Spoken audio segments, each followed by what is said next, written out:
She found her own handwriting in a 30-year-old diary. Part 1. The diary in the back room. The first time Nora Bennett saw her own handwriting in a diary that was 30 years older than she was, she assumed someone was playing a joke on her. It was the only explanation that made sense. The handwriting was unmistakable. The narrow, slightly slanted letters. The way the lowercase y dipped too far beneath the line. The tiny loop she always made at the end of a capital N. Even the strange habit of pressing harder on the final word of a sentence. Nora had been doing it since childhood. And yet the diary on the table had been written before she was born. She was standing inside the back room of Bellwether Books, a small independent bookstore in the fictional New England town of Bellwether, Vermont, where she had recently returned after almost a decade away. Outside, November rain streaked the windows. The sidewalks were nearly empty, and the old brick buildings across Main Street looked darker than usual beneath the heavy gray sky. Nora had spent the entire afternoon sorting through boxes left behind by the store's previous owner. Most of them contained ordinary things. Old receipts, Christmas cards, photographs, a broken typewriter, a collection of postcards from places no one in town seemed to remember visiting. Then she found the diary. It was tucked inside a wooden cabinet behind 3 rows of books nobody had purchased in years.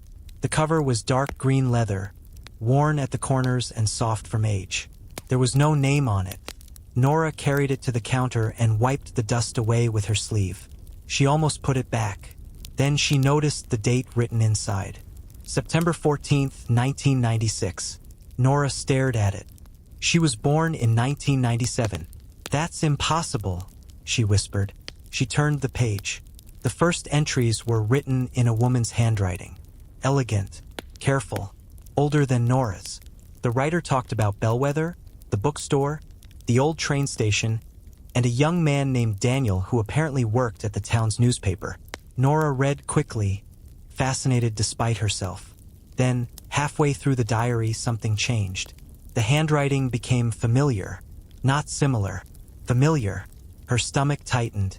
She turned another page. There it was. A sentence written in ink that had faded slightly brown with age. Nora read it once. Then again. Then a third time. I don't know why I keep coming back to the window. Maybe I'm waiting for someone who hasn't arrived yet. Nora's fingers went cold. She knew that sentence. She had written it before. Not in a diary. Not exactly.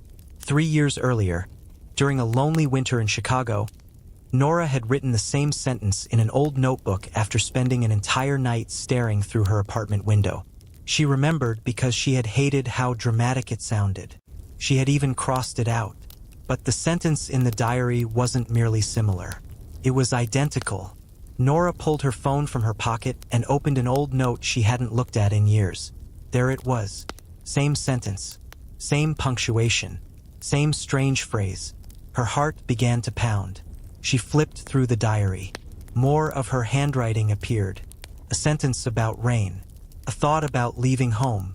A line about being afraid of becoming the kind of person who waited too long for love. All of them were things Nora had written years after the diary's date. She dropped into the chair behind the counter. For several seconds, the bookstore was completely silent except for the rain. Then the front door opened. Nora looked up. A man stood beneath the little brass bell. He was probably in his early 30s, wearing a dark wool coat soaked at the shoulders. His brown hair was damp, and he carried a cardboard box against his chest. Nora knew him, Eli Carter. She hadn't seen him since high school. Back then, he had been the quiet boy who photographed everything. Graduations, football games, snowstorms, people when they weren't looking. Now he was taller, broader, and somehow more difficult to read. His eyes moved from Nora to the diary. He stopped. Not gradually. Completely. The color seemed to leave his face. "Where did you get that?" he asked. Nora slowly closed the diary. "Why?" Eli put the box on the floor. "Because I've been looking for it for 12 years. Nora stared at him. "What's inside?"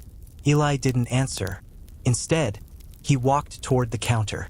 His expression had changed. There was something almost frightened in his eyes.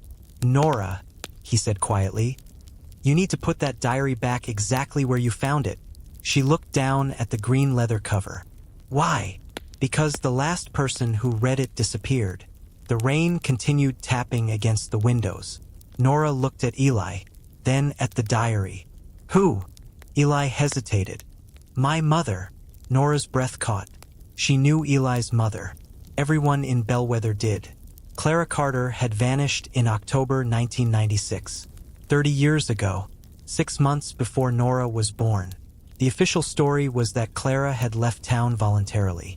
But Nora suddenly wondered if anyone had ever believed that. Eli reached toward the diary. Nora pulled it away. "Wait!" His hand stopped. Nora opened the cover again. A loose piece of paper had fallen from the binding. She picked it up. It was yellow with age. There was only one sentence on it. And this time, Nora didn't recognize the handwriting. "If Nora finds this, tell her not to trust the man she loves." Nora looked at Eli. Eli looked at the note. Neither of them spoke. Then, from somewhere upstairs in the old bookstore, came the sound of a single book hitting the floor. Both of them looked toward the ceiling. Nora whispered, "We're the only people here." Eli's expression hardened. "No," he said, "there's someone else." And upstairs, something moved. Part 2. Someone upstairs. For several seconds, Nora and Eli stood perfectly still. Neither of them looked toward the staircase. That was the strange part. If someone had asked Nora later what she was thinking in those first few seconds, she wouldn't have said she was afraid. Fear came afterward. First, she was simply confused. Bellwether Books was an old building, nearly a century old, and old buildings made noises. Pipes knocked. Floorboards creaked. Heating vents rattled. Books occasionally slid from overcrowded shelves. But that sound had been different. It had been the unmistakable thump of something heavy hitting the floor, followed by movement. Eli slowly reached beneath his coat. Nora's eyes widened. "What are you doing?" He pulled out his phone. Nora almost laughed. "Seriously, I was going to call the police. With your phone. That's generally how it works." Despite everything, a nervous smile touched Nora's mouth. Eli didn't smile back. He was staring at the staircase. "Stay here." "Absolutely not." "Nora, I own this store. You've owned it for 3 days. Still counts." He gave her a look. She gave him one right back. The old Nora might have stayed behind the counter. The old Nora might have let someone else investigate. But she had spent too many years allowing fear to make decisions for her. She picked up the green diary. If someone is upstairs, they're probably here because of this. Eli's jaw tightened. "Exactly why you should stay here. Then you're not going upstairs either." He stared at her. She stared back. Finally, he sighed. "You haven't changed." Nora felt something strange twist inside her chest. "What does that mean?" "Nothing. You don't say, 'You haven't changed,' when you mean nothing." Eli looked away. For a moment, neither spoke. Then another noise came from upstairs. This time it sounded like footsteps. 1, 2, 3. Slow. Measured. Someone was walking across the floor. Eli's expression changed. "Okay," he whispered. "We go together." Nora nodded. They moved toward the staircase. Bellwether Books had once been a family home. The staircase was narrow, with dark wooden railings polished smooth by decades of hands. Nora had always liked it. Now she hated every inch of it. At the top was a long hallway. 3 doors. The first led to an office. The second was a storage room. The third had been locked since Nora bought the store. She had been told it was simply an old bedroom that hadn't been used in years. The door stood open. Nora stopped. Eli whispered, "Was that open before?" "No." They entered the room. It was nearly empty. A wooden chair sat against the wall. A cracked mirror hung above it. Old newspapers were stacked in one corner. And on the floor, directly beneath the window, was a book. Nora approached it. Eli grabbed her wrist. "Don't." She looked at him. "Why?" "Because that's exactly what someone wants you to do." Nora looked down. It was another diary. Different cover. Black. Older than the green one. Eli crouched and picked it up using the edge of his sleeve. He opened the first page. His face changed. Nora stepped closer. What? Eli turned the diary toward her. The first page contained a name. Clara Carter. Nora's heart began beating faster. Your mother. Eli nodded. He turned another page. The entry was dated September 20th, 1996. 6 days after the beginning of the Green Diary. Nora leaned closer. Clara's handwriting was elegant and narrow. She wrote about a man she called only M. She said M had been asking questions. About the bookstore. About the old train station. About a girl. Nora frowned. What girl? Eli kept reading. Then he stopped. His eyes moved across the page again. What? He didn't answer. Nora took the diary from him. At the bottom of the page was a sentence. The girl hasn't been born yet, but somehow she is already changing everything. Nora felt the room tilt. What does that mean? I don't know. Your mother wrote this 30 years ago. I know. And she's talking about me. I said I don't know. Nora turned the page. Another entry. September 23rd. Daniel says I should leave Bellwether. He says M knows about the child. Nora's fingers tightened around the paper. Who's Daniel? Eli looked at her. My father. Nora stared at him. She had known Daniel Carter too. Everyone had. He'd been a newspaper reporter in Bellwether during the 1990s, famous for investigating local corruption and writing stories that made powerful people uncomfortable. Then, in 1998, he left town. 2 years after Clara disappeared. Eli had been 5. Nora looked at the diary. Did your father ever talk about your mother? Not much. Why? Because he died when I was 17. I'm sorry. Eli nodded. Nora turned another page. Then she froze. There was a photograph taped to the paper. 3 people stood outside Bellwether Books. Clara, Daniel, and another man. Nora knew the first 2. The third man looked vaguely familiar. He was older, maybe 50, wearing a dark suit and standing with his hand on Daniel's shoulder. Nora stared at his face. Something about him bothered her. Who is that? Eli leaned closer. I don't know. Nora looked at him. You've never seen this picture? No. She turned the photograph over. A date was written on the back. October 2nd, 1996. And beneath it, the night before everything changed. Nora swallowed. What happened the next day? Eli's eyes stayed on the photograph. My mother disappeared. Nora looked at the diary, then at the photograph, then at the open doorway. The room suddenly felt much colder. She heard something downstairs. A faint sound, like the front door opening. Eli immediately stood. Someone's here. Nora followed him into the hallway. They hurried down the stairs. When they reached the bookstore, the front door was still locked. The bell above it was motionless. No one stood outside. Nora slowly turned toward the counter. The green diary was gone. She had left it there. She knew she had. Where is it? Eli asked. Nora couldn't answer. Then she noticed something on the counter. A single sheet of paper. Fresh white paper. Not yellow. Not old. Someone had written on it recently. Nora approached. Her stomach dropped. The handwriting was hers. But she hadn't written the words. You should have listened to Eli. Below that was another sentence. He is not the man you should be afraid of. Nora stared at the message. Eli stood beside her. That's your handwriting, he whispered. I know. Could you have written it? No. Could someone have copied your handwriting? Nora looked at him. Maybe. Eli studied the page. There's something else. Nora looked down. At the bottom of the paper was a small drawing. A house, a crooked roof, 3 windows, a tree beside the front door. Nora's breath caught.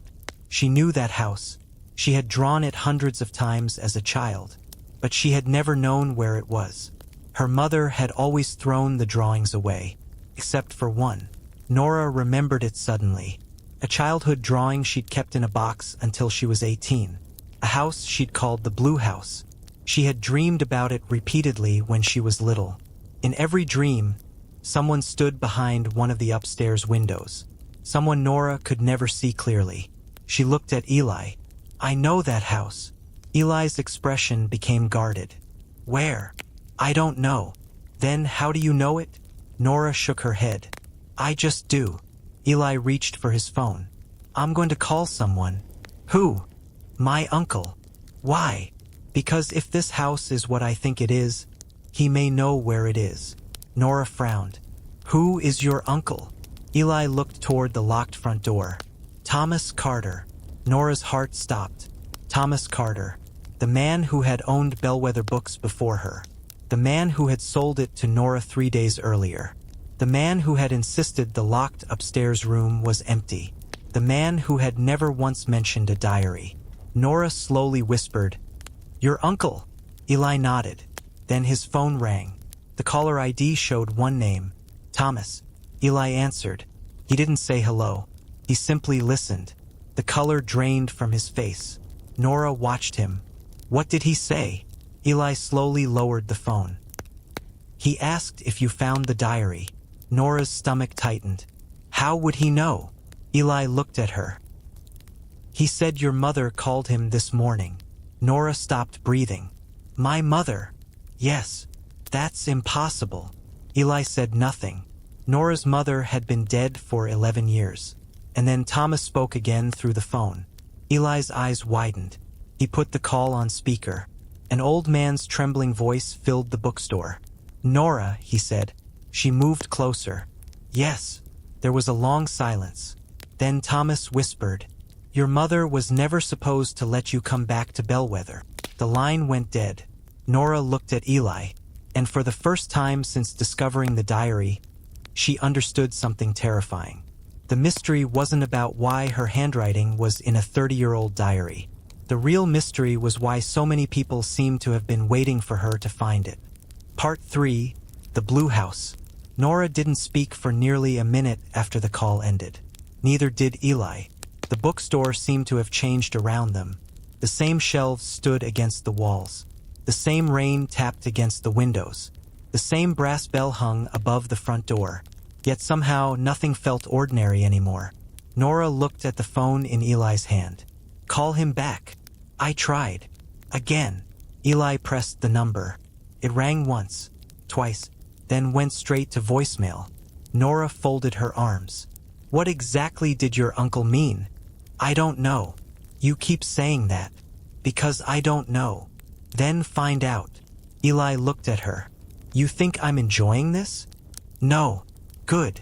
Because I'm not. The words came out sharper than Nora intended. Eli stared at her for a moment, then slipped the phone into his pocket. Thomas has been acting strange for months. Nora's anger softened slightly. How strange. He's 78. He forgets things. Sometimes he repeats himself. Sometimes he calls me at 2 in the morning and asks whether I found something. What something? I never knew.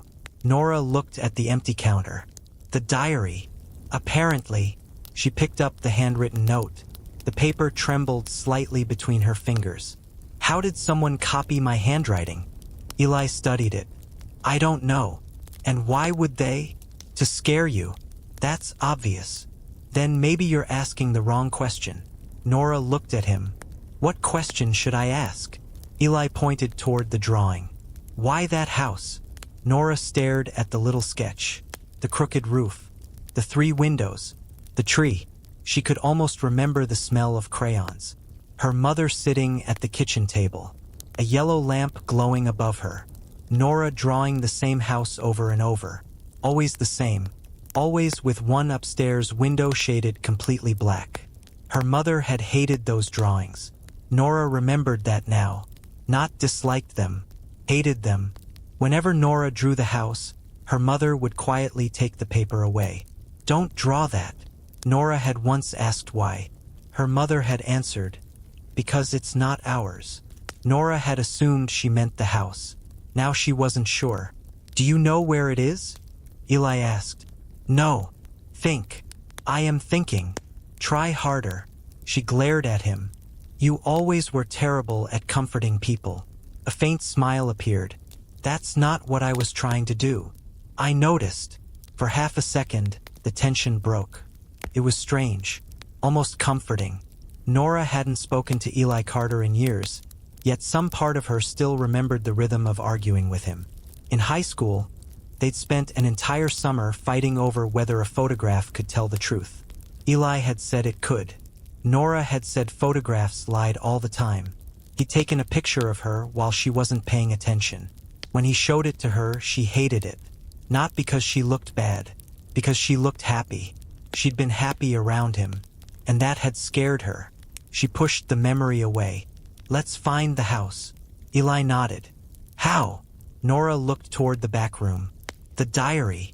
It's gone. Your mother's diary isn't. Eli followed her upstairs.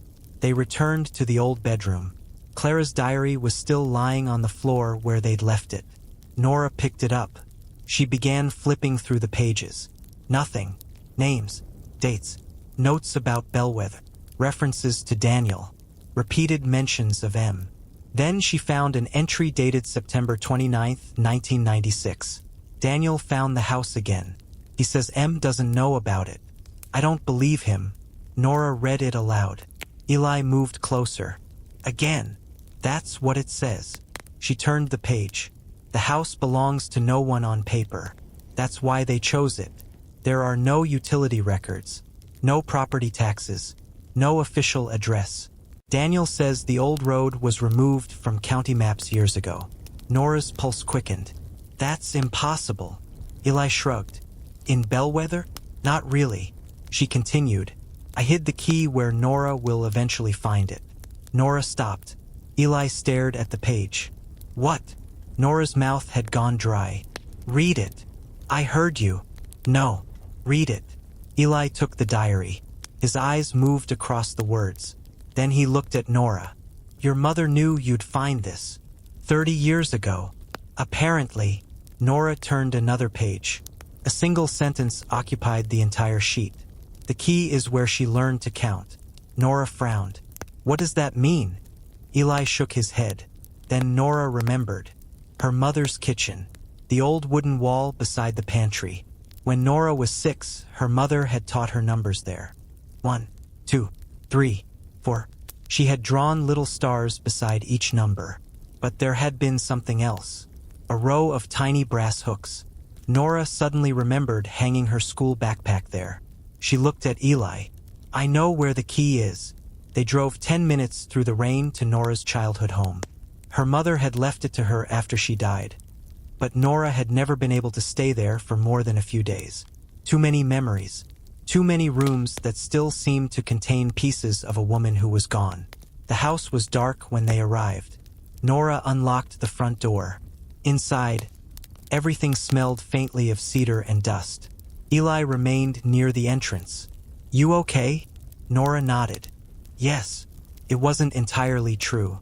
She walked into the kitchen. The old wooden wall was still there. So were the hooks.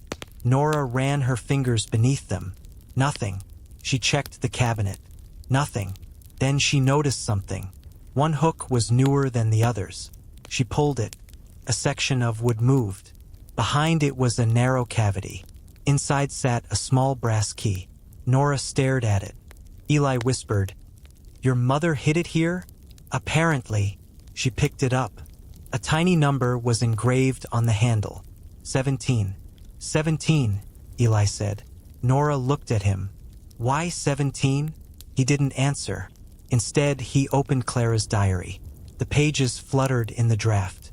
There's another entry. Nora stepped closer. It was dated October 1st, 1996, the day before Clara disappeared. Tomorrow, Daniel will take Nora to the Blue House.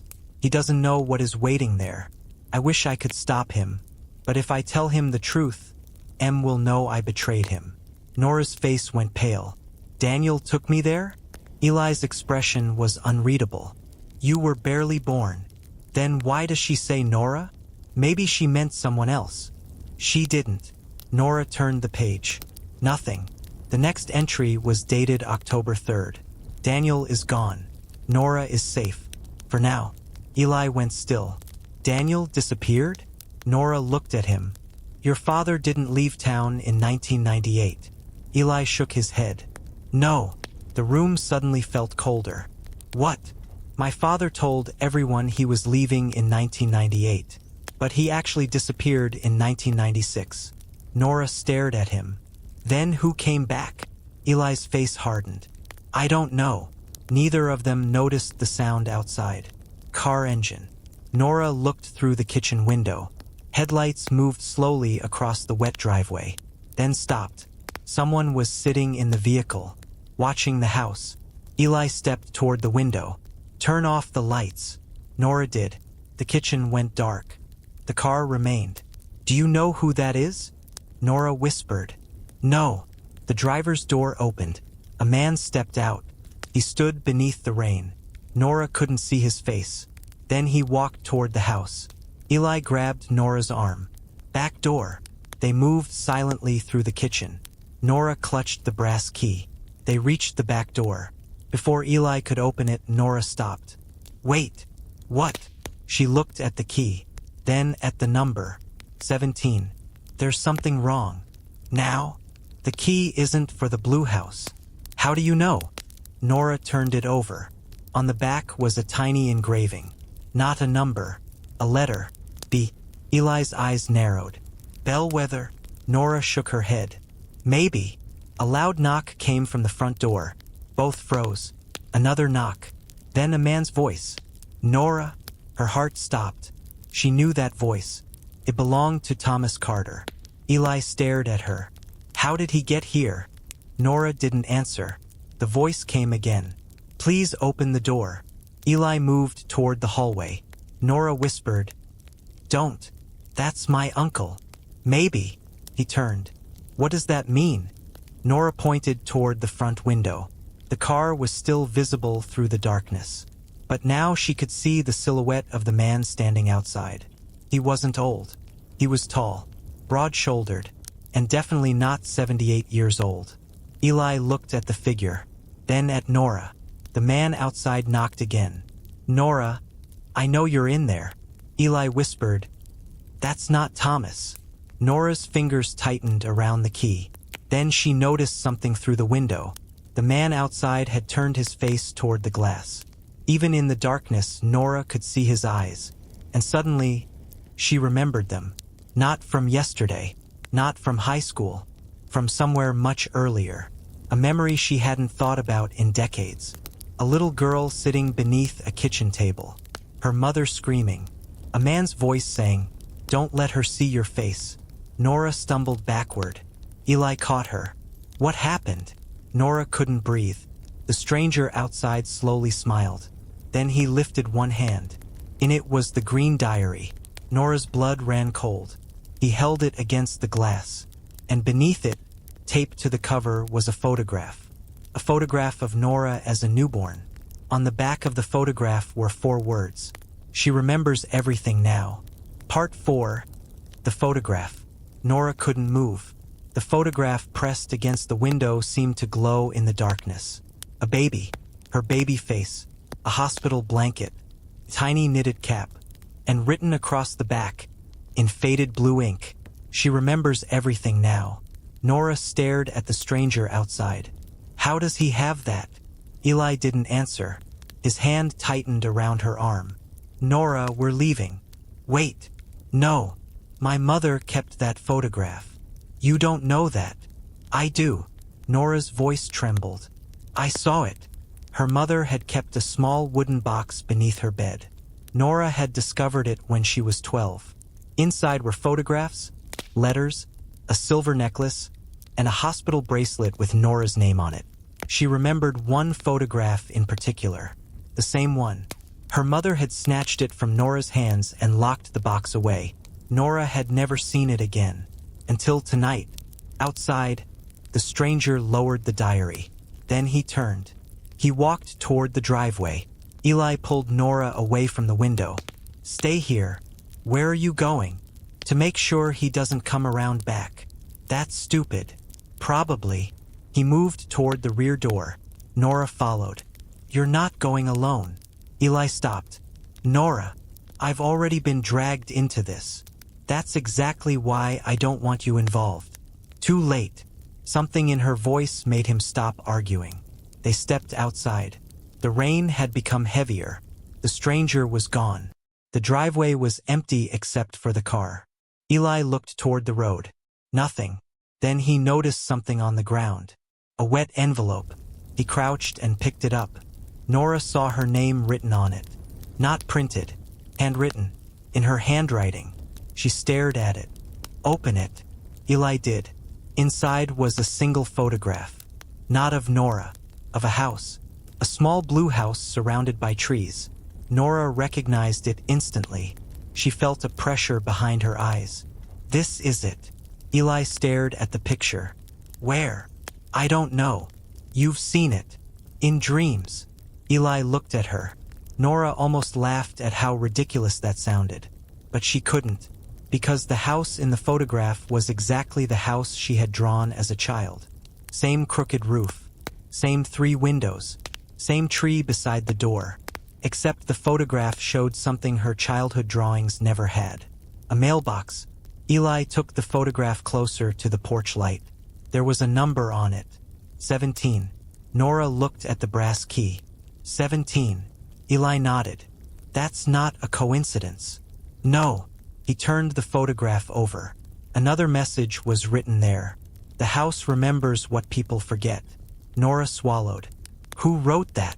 Eli looked at the handwriting. You. She stared at him. No. Look. I didn't write it. Maybe not recently. Nora looked at the letters. The handwriting was hers, but something about it felt wrong. The strokes were heavier, the letters more deliberate. It looked like Nora's handwriting from childhood. She remembered how she'd written when she was 7. Large letters, uneven spacing, heavy pressure. This was almost identical. Someone learned my handwriting. Eli shook his head.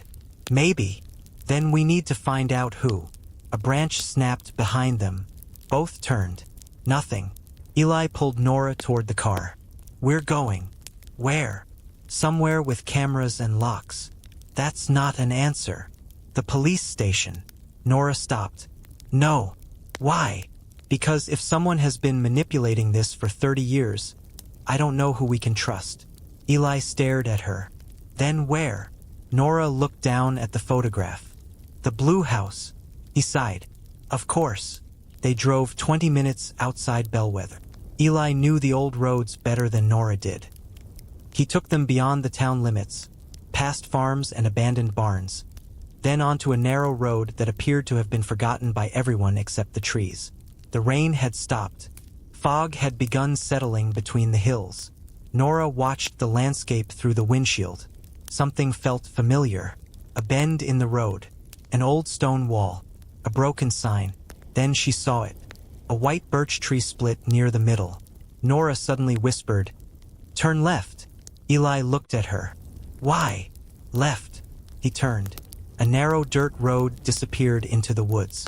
At the end stood the house. Blue. Exactly as she remembered. Nora's breathing became shallow. Eli parked. Neither moved. The house was small. 2 stories. White trim.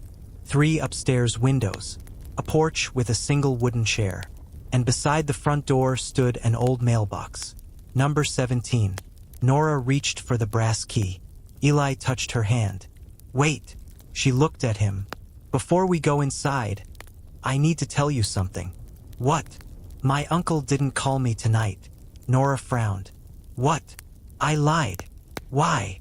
Because I didn't want you to know what he really said. Nora's expression hardened. What did he say? Eli looked toward the house. He said if I found you, I should bring you here. Nora's stomach tightened. Why? He wouldn't tell me. You're kidding. No. And you still brought me? I didn't know what else to do. Nora stepped away from him. So you've been following his instructions? No. You brought me to a house I've been dreaming about since childhood because your uncle told you to. I brought you because I think he knows something about your mother. That's not the same thing. Eli lowered his voice. I know. Nora turned toward the house. For a moment she wanted to walk away. Then she noticed the upstairs window. The middle one. Curtain moved. Nora froze. Eli. He followed her gaze. The curtain moved again. Someone was inside. Eli immediately opened the car door. "Stay here." Nora grabbed his sleeve. "No." He looked at her. "Someone is inside." "I know." "Then stay in the car." "Absolutely not." They approached the house together. Nora held the key. The closer she got, the more memories came back. A red bicycle. A wooden swing. Her mother standing on the porch. A man's voice. A slammed door. Then something else. A song. Nora stopped. "What?" Eli looked at her. "Do you hear that?" He listened. Very faintly, music came from inside the house. A piano. A slow melody. Nora's face changed. "I know that song." "What song?" "My mother used to play it." They reached the front door. Nora inserted the brass key. To fit. The lock clicked. The door opened. The smell hit her first. Dust, wood, and something sweet. Lavender. Her mother's perfume. Nora stepped inside. The house was almost completely empty. A staircase rose directly ahead. To the right was a living room. To the left, a kitchen. There was no electricity. Yet the piano continued playing. Nora followed the sound. The piano sat in the living room. Its keys were moving. By themselves. Nora stopped breathing. Eli grabbed her hand. "Don't." The music stopped. Instantly, a piece of paper slid from beneath the piano. Nora bent down. The page was old. Yellow. Folded in half. She opened it. Her own handwriting filled the page. This time it was longer. "If you're reading this, you've already found the house." Nora looked at Eli. He was staring at the page. She continued. "Don't believe everything your mother told you." A pause. Then, "Don't believe everything Eli tells you either." Nora's eyes lifted. Eli stepped backward. "Nora." She kept reading. "But if Eli is standing beside you when you read this, then he is probably telling the truth about one thing." Her pulse accelerated.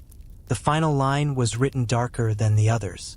"My daughter was never supposed to survive the night I disappeared." Nora's hand began shaking. "What does that mean?" Eli didn't answer. Then a floorboard creaked upstairs. They both looked toward the staircase. A shadow moved across the wall. Someone was coming down. Slowly. One step. Then another. Nora stepped backward. Eli moved in front of her.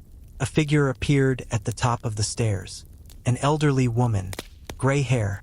Thin face. Dark coat. She stood silently. Nora couldn't see her clearly. Then the woman stepped into the light from the window. Nora's entire body went numb. Eli whispered a word. "Mom!" The woman looked at him. Then at Nora. Her eyes filled with tears. "Nora," she said. Nora's heart seemed to stop. The woman began walking down the stairs. Eli was frozen. Nora could barely speak. "Who are you?" The woman reached the bottom step. She looked exactly like the woman in the photographs. Older. Much older. But unmistakable. Clara Carter. Eli's mother. The woman Nora's entire town believed had disappeared 30 years ago. Clara looked at Nora with an expression that was almost unbearable. "I've waited a long time to meet you." Nora shook her head. "You're dead." Clara gave a sad smile. "No." She looked at the diary in Nora's hand. "I'm very much alive." Eli stepped toward her. "Where have you been?" Clara looked at her son. And for the first time, Nora saw fear in her eyes. "Running." "From who?" Clara looked toward the dark window. "From the man who has been trying to find Nora for 30 years. Nora's mouth went dry. "Why?" Clara's eyes returned to hers. "Because your father didn't disappear in 1996. Nora stared. Clara whispered, "He was taken." Then she added the words that made Nora's blood turn cold. "And he wasn't the only one." Outside, somewhere deep in the woods, a car engine started. Clara looked toward the window. Her face went pale. "They found us." She grabbed Nora's wrist. "Now we have to leave." Nora didn't move. "Why?" Clara looked directly into her eyes. "Because the diary wasn't written 30 years ago." Nora stared at her. Clara swallowed. "It was written 30 years from now." Part 5, The Diary from Tomorrow. Nora stared at Clara. For several seconds, she couldn't even understand the sentence. It was as though the words had entered the room, but their meaning had stopped somewhere between the woman's mouth and Nora's mind. The diary wasn't written 30 years ago, Nora repeated. Clara shook her head. No, it has a date. I know. September 14th, 1996. Yes. Nora held the green diary tighter. That's 30 years ago. Clara looked at her. Not from the diary's perspective. Eli stepped forward. Mom, what are you talking about? Clara's eyes moved to him. I don't have time to explain everything. You've had 30 years. The words were bitter. Clara flinched. Nora looked between them. Eli's anger wasn't the anger of someone meeting a stranger. It was the anger of a son who had spent decades mourning his mother. You let me believe you were dead, he said. I know. You let me grow up thinking you abandoned us. I know. Every birthday. Clara's eyes filled with tears. Every single one. Then explain it. Clara looked at Nora. First we have to leave. Nora stepped back. No. Clara stopped. I need answers. So do I. You'll get them. Now. Clara's expression changed. For the first time, Nora noticed how exhausted she looked. Not simply old. Exhausted. Like someone who had been afraid for so long that fear had become part of her body. All right, Clara said. She walked to the piano. There was a small wooden panel beneath the keys. She opened it. Inside was a metal box. Clara removed it. She placed the box on the piano. Then she looked at Nora. Your mother and I made a deal. Nora froze. My mother knew you? She was my closest friend. Nora's breath caught. My mother never mentioned you. She couldn't. Why? Because someone was watching her. Eli crossed his arms. Who? Clara looked at him. Your father. Nora's stomach tightened. You said my father was taken. He was. By who? Clara looked at the metal box. By the people who built the diary. Nora stared. Eli frowned. People don't build diaries. Clara opened the box. Inside were photographs. Dozens of them. Nora picked up the first. It showed bellwether books. But the bookstore looked different. Newer. The photograph was clearly old. Clara said, that was taken in 1996. Nora turned it over. No date. No name. The next photograph showed her childhood home. Then the train station. Then a hospital. Then Nora herself. She dropped it. How? The photograph showed Nora at around 8 years old, standing in front of her school, smiling. The picture had been taken from across the street. Nora remembered that day. She remembered wearing the red sweater. She remembered losing a tooth. She remembered her mother picking her up. But she didn't remember anyone photographing her. Eli picked up another photograph. His face changed. It showed him at 5, standing beside a woman who looked like Clara. But Clara was younger. The photograph was dated 1996. Eli stared. That's impossible. Clara said nothing. Nora picked up another. It showed Eli at 10. Another at 15. Another at 20. Another at 25. Nora's hands began trembling. These weren't taken in 1996. No. Then why are they in this box? Clara's eyes moved to the green diary. Because they were taken before you were born. Nora looked at her. That's impossible. Yes. Nora felt almost angry now. Stop saying that. Clara nodded. You're right. She took a deep breath. Then let's use a different word. She pointed to the diary. Unexplained. Nora stared at her. That doesn't make it better. No. Clara closed the metal box. Nothing about this makes anything better. A sound came from outside. Gravel crunching beneath tires. Eli immediately moved toward the window. They're here. Clara nodded. We have maybe 2 minutes. Nora looked at her. Who? Clara's face hardened.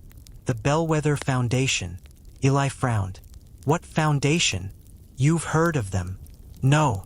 Clara looked surprised. Of course you haven't. She turned toward Nora. Your town has a historical society, right? Yes. Bellwether Historical Foundation? Yes. Clara smiled without humor. That's what they call themselves now. Nora's mind raced. She had seen their name everywhere. The plaque outside the library, the restoration project at the train station, the annual Founders' Day festival, donations to the hospital. They were one of the wealthiest organizations in the county. What's wrong with them? Clara whispered. Nothing. Nora stared. Then why are we running? Because the foundation is legitimate. Clara paused. The people controlling it aren't. A car door slammed outside.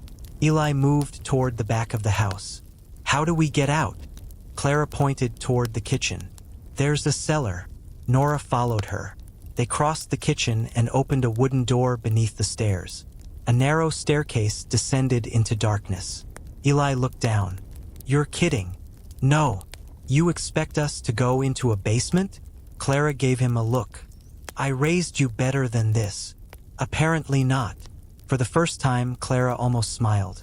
Then she handed Nora the metal box. Keep this. Nora hesitated. Why me? Because you're the only person who can open the last compartment. What last compartment? Clara looked at the green diary. You're holding the key. Nora looked down. The diary's cover had a small metal clasp. She had assumed it was decorative. Now she noticed a tiny keyhole. Her brass key fit perfectly. Nora looked at Clara. You knew? Yes. How? Because you gave it to me. Nora's heart stumbled. I've never met you before. Clara stared at her. Not yet. Nora couldn't breathe. Eli grabbed his mother's arm. Mom, stop talking in riddles. Clara pulled away. I am trying to keep you alive. Then tell us the truth. Clara looked at her son. Your father discovered the diary. Eli went still. He found it in the train station. Clara continued. He thought it was a historical artifact. Something written by a woman in 1996. Nora looked at the diary. He was wrong. Yes. What did he find? Clara's eyes shifted toward Nora. Your handwriting. Silence. Nora whispered. Why? Clara took a breath. Because the diary was written by you. Nora stared. No, not this Nora. Clara pointed toward the diary. Another Nora. Nora felt dizzy. Another me? 30 years from now. Eli shook his head. Mom, that's not possible. Clara looked at him. You spent your entire childhood believing your mother abandoned you. Eli's expression tightened. Yes, that wasn't possible either. He said nothing. Clara looked at Nora. The woman who wrote this diary was you. Nora looked at the faded pages. But if I'm the one who wrote it, why does it exist now? Clara's answer was barely audible. Because the diary was sent backward. Nora's eyes widened. Through what? Clara looked toward the cellar. That is what your father was trying to find out. A loud crash came from upstairs. Someone had entered the house. Eli moved immediately. Cellar. Now. They descended. Clara shut the door. The basement smelled of damp earth and old wood. Nora held the metal box against her chest. Eli whispered, What happens now? Clara pointed toward the far wall. There's a tunnel. Nora stared. Where does it go? The old train station. That's almost 2 miles. Underground. Nora looked at her. You've been living under Bellwether? Sometimes. For 30 years? Not continuously. Why? Clara's eyes darkened. Because every few years, they find me. A heavy footstep sounded above them. Nora looked toward the ceiling. Someone was searching the house. Eli whispered, Who are they? Clara began moving toward the wall. People who believe time can be controlled. Nora followed. Controlled? Yes. Why? Clara stopped. She looked directly at Nora. Because whoever controls the past gets to decide what happens next. The wall opened. Behind it was a narrow passage. Nora stared into the darkness. Clara stepped inside. Eli followed. Nora hesitated. Then she heard footsteps above. She entered. The wall closed behind her. Darkness swallowed them. For several minutes they walked without speaking. The tunnel was narrow and damp. Old pipes ran along the ceiling. Every few yards, Nora saw marks scratched into the brick. Dates, names. Some were decades old. Others looked strangely new. Then she saw one. Nora Bennett, October 3rd, 2026. She stopped. Eli turned. What? Nora pointed. His flashlight moved across the wall. The date was real. October 3rd, 2026. Less than 2 months from now. Underneath it was another line. She will come back. Nora whispered. Back from where? Clara didn't answer. Nora turned. Clara. The older woman kept walking. Clara. She stopped. Nora approached. You know what this means. Clara's eyes were wet. Yes. Where am I supposed to go? Clara looked at the diary. Not where. She touched the cover. When? Nora stared at her. Then the tunnel lights flickered. Eli raised his flashlight. Far behind them came a sound. Footsteps. Someone was inside the tunnel. Clara's face went white. They found the entrance. Eli grabbed Nora's hand. Run. They started moving. Nora clutched the diary. The footsteps grew louder. Then a man's voice echoed through the tunnel. Nora! She knew that voice. It was the stranger from her childhood memory. The voice that had once said, Don't let her see your face. He called again. Your mother lied to you. Nora kept running. Then the man shouted something that made her stop. You don't have to be afraid of the future, Nora. Silence. Then, you're already responsible for it. Nora looked at Clara. Clara was crying. And Nora suddenly understood why. Because somewhere ahead of them, hidden beneath the town, was a truth that had been waiting for 30 years. Not about who Nora had been. Not even about who she would become. But about what she had already done. And when Nora finally opened the last compartment of the diary, she discovered a sentence written in her own hand. I sent the diary back because I knew I was going to forget why I did it. Part 6. The woman who sent the diary back. Nora read the sentence again. Then a third time. She had to. Her mind refused to accept it. I sent the diary back because I knew I was going to forget why I did it. The tunnel seemed to narrow around her. Eli's flashlight trembled slightly as he held it against the brick wall. Clara stood several feet away, watching Nora with the exhausted expression of someone who had been waiting years for this exact moment. Nora looked up. Forget what? Clara didn't answer. Forget why I sent it? Clara nodded. Why would I forget? Because you asked me to make sure you did. Nora's heart beat faster. That doesn't make sense. No. Then explain it. Clara looked toward the darkness behind them. We have to keep moving. Stop saying that. Nora. No. She held up the diary. You've known about this for 30 years. You've known my mother. You knew my father. You knew this was going to happen. And somehow you expect me to keep running through a tunnel while everyone else speaks in riddles. Eli stepped closer. She's right. Clara looked at him. Eli's voice softened. You disappeared when I was 5. Clara's face broke slightly. You let me grow up believing you were dead. I know. And now you're telling me that all of this happened because of a diary written by Nora 30 years in the future? Not exactly. Then what exactly? Clara looked at her son. Your father discovered that Bellwether wasn't built around a town. Eli frowned. What does that mean? It was built around a machine. Nora's anger disappeared. A machine. Clara nodded. Underneath the town. Eli stared. What kind of machine? Clara looked at Nora. The kind that shouldn't exist. They continued through the tunnel. The passage eventually widened. Brick became concrete.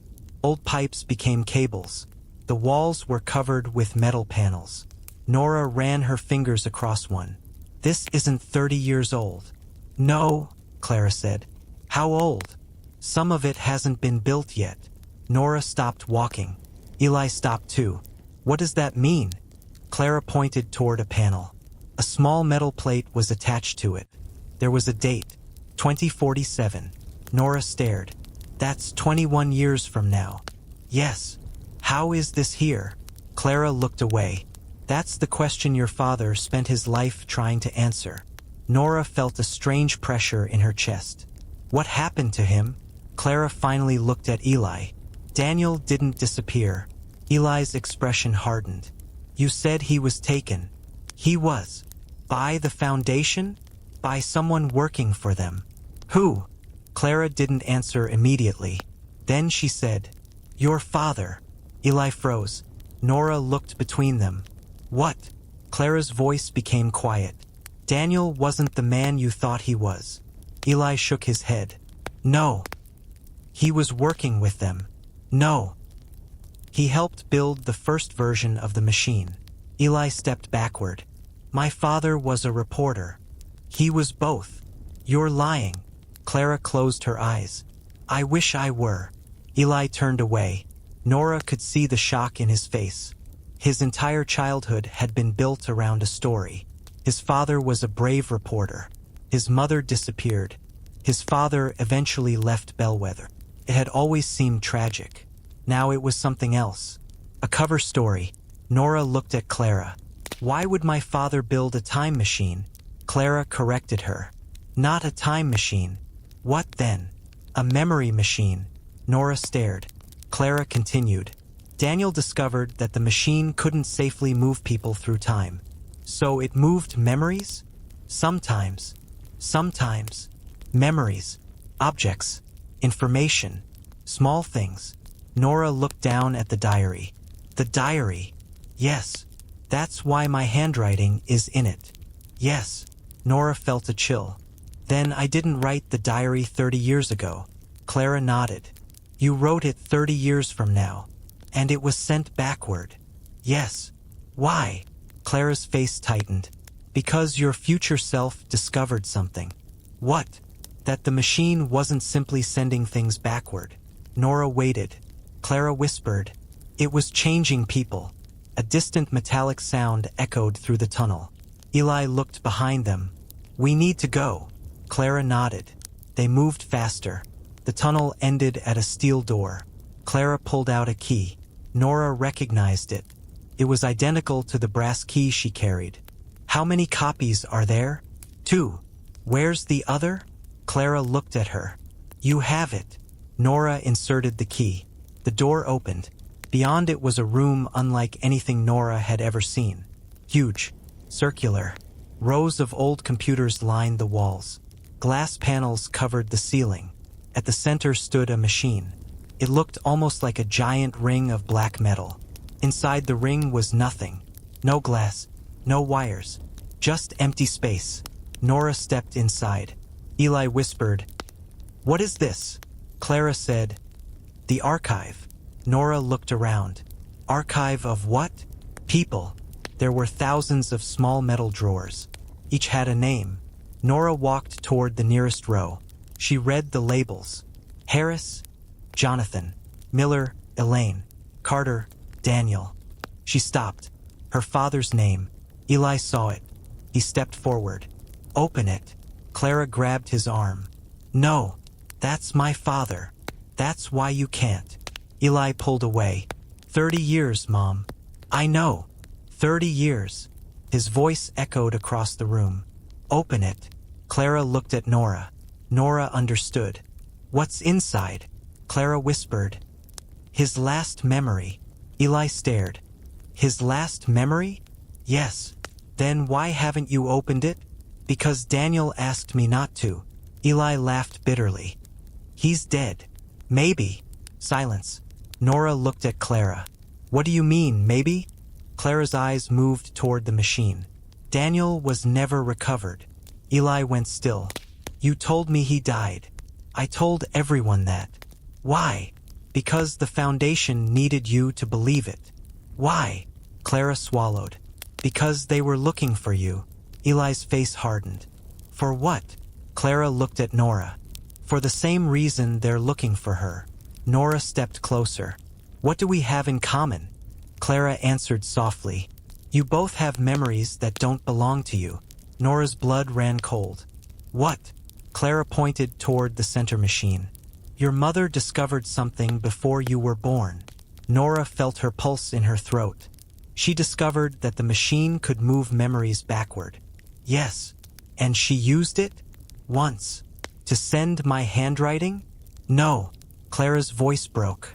To send your memory. Nora stared. What memory? The memory of what happens in 2047. Eli looked at her. What happens? Clara didn't answer. Nora stepped closer. What happens to me? Clara's eyes filled with tears. You die. The room became silent. Nora couldn't speak. Clara continued. You're 37. Nora stared. How? Because you go back. Back where? Here. Nora looked toward the machine. Clara said, You come to Bellwether in 2047. Why? Because by then, the Foundation has succeeded. At what? Controlling memory. Nora felt dizzy. Clara continued. They learn how to erase memories. Eli whispered, Why? To rewrite history without changing the world. Nora frowned. That makes no sense. It does if you understand what they want. Clara walked toward the machine. They don't want to travel through time. They want to control what people remember about it. Nora stared. Clara pointed toward the drawers. Every person in this room has a memory that was removed, copied, changed, or moved. Nora looked at the names. Why? Power. Eli shook his head. Who runs it? Clara looked at him. The man who took your father. Nora's mind flashed back to the stranger outside the house. The voice, the smile, the photograph. Who is he? Clara's expression changed. She looked terrified. His name is Daniel Carter. Eli stopped breathing. Nora stared at her. No. Clara nodded. The man you've been calling your father for 30 years was not your father. Eli whispered. Then who was he? Clara looked toward the machine. His brother. Nora frowned. Your father had a brother? Clara nodded. An identical twin. Eli stared at her. Why didn't anyone tell me? Because Daniel's brother died in 1996. Nora felt the blood drain from her face. But the man outside. Clara turned toward the entrance. He isn't Daniel. She swallowed. He's the version of Daniel that the machine brought back. Eli stared at her. From when? Clara looked at the green diary in Nora's hands. 2047. Nora couldn't move.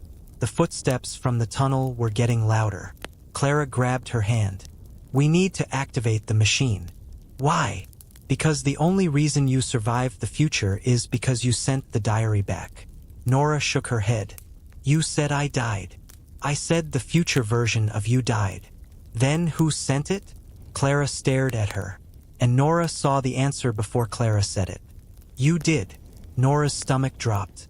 Clara whispered, You sent the diary back before you died. The steel door behind them suddenly opened. A man's voice filled the chamber. Not quite. Nora turned. The stranger stood in the doorway. Rainwater still darkened his coat. He smiled, and beside him stood a man Nora recognized from the photographs. A younger Daniel Carter. Alive. 30 years younger. Nora stared. Eli couldn't speak. The younger man looked directly at his son. Then he said, Eli, I'm sorry you had to learn this way. Eli's eyes filled with tears. You're my father. Daniel looked at him. Yes. Then he looked at Nora. And you're the woman who started all of this. Nora held the diary tighter. I don't understand. Daniel smiled sadly. You will. Behind him, the stranger stepped forward. Daniel looked at the machine. Because we have exactly 1 hour before the archive resets. Nora looked at Clara. Clara whispered, That's when the diary disappears. Nora looked down. The green cover was beginning to fade. Not physically. Something stranger. The ink on the pages was disappearing. One line at a time. Nora opened it desperately. At the bottom of the final page, new words appeared. Her handwriting. Fresh ink. Nora, if you're reading this, don't trust Daniel. She looked up. Daniel was watching her. And then another sentence appeared beneath it. But don't trust Clara either. Nora's heart pounded. The third line appeared. Trust Eli. Nora looked at Eli. His eyes met hers. And then the final sentence slowly appeared. He is the only one who doesn't remember what he did. Part 7. The Memory He Lost. Eli read the final sentence over Nora's shoulder. Neither of them spoke. He is the only one who doesn't remember what he did. Eli's face slowly changed. First confusion, then disbelief, then something darker. What did I do? Nora looked at Clara. Clara wouldn't meet her eyes. Eli turned toward his mother. Mom! Clara remained silent. She wrote that about me. Yes. What did I do? Clara's lips parted. Nothing came out. Eli took a step toward her. What did I do? Daniel moved between them. That's enough. Eli looked at him. Something in his expression changed. For the first time, Nora saw the boy inside the man. The 5-year-old who had lost his mother. The teenager who had probably spent years wondering why. The adult who had built an entire life around unanswered questions. Don't tell me what's enough. Daniel stopped. Eli's voice became quieter. 30 years ago, my mother disappeared.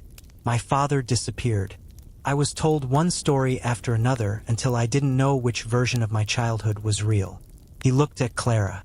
And now you're both standing here. His eyes filled with tears. Alive. Clara looked down.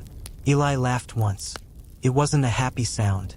You know what the worst part is? Clara whispered. What? I missed you. Her face crumpled. I missed you every day. Clara started crying. Eli turned away. Nora felt something inside her break. This was no longer a mystery.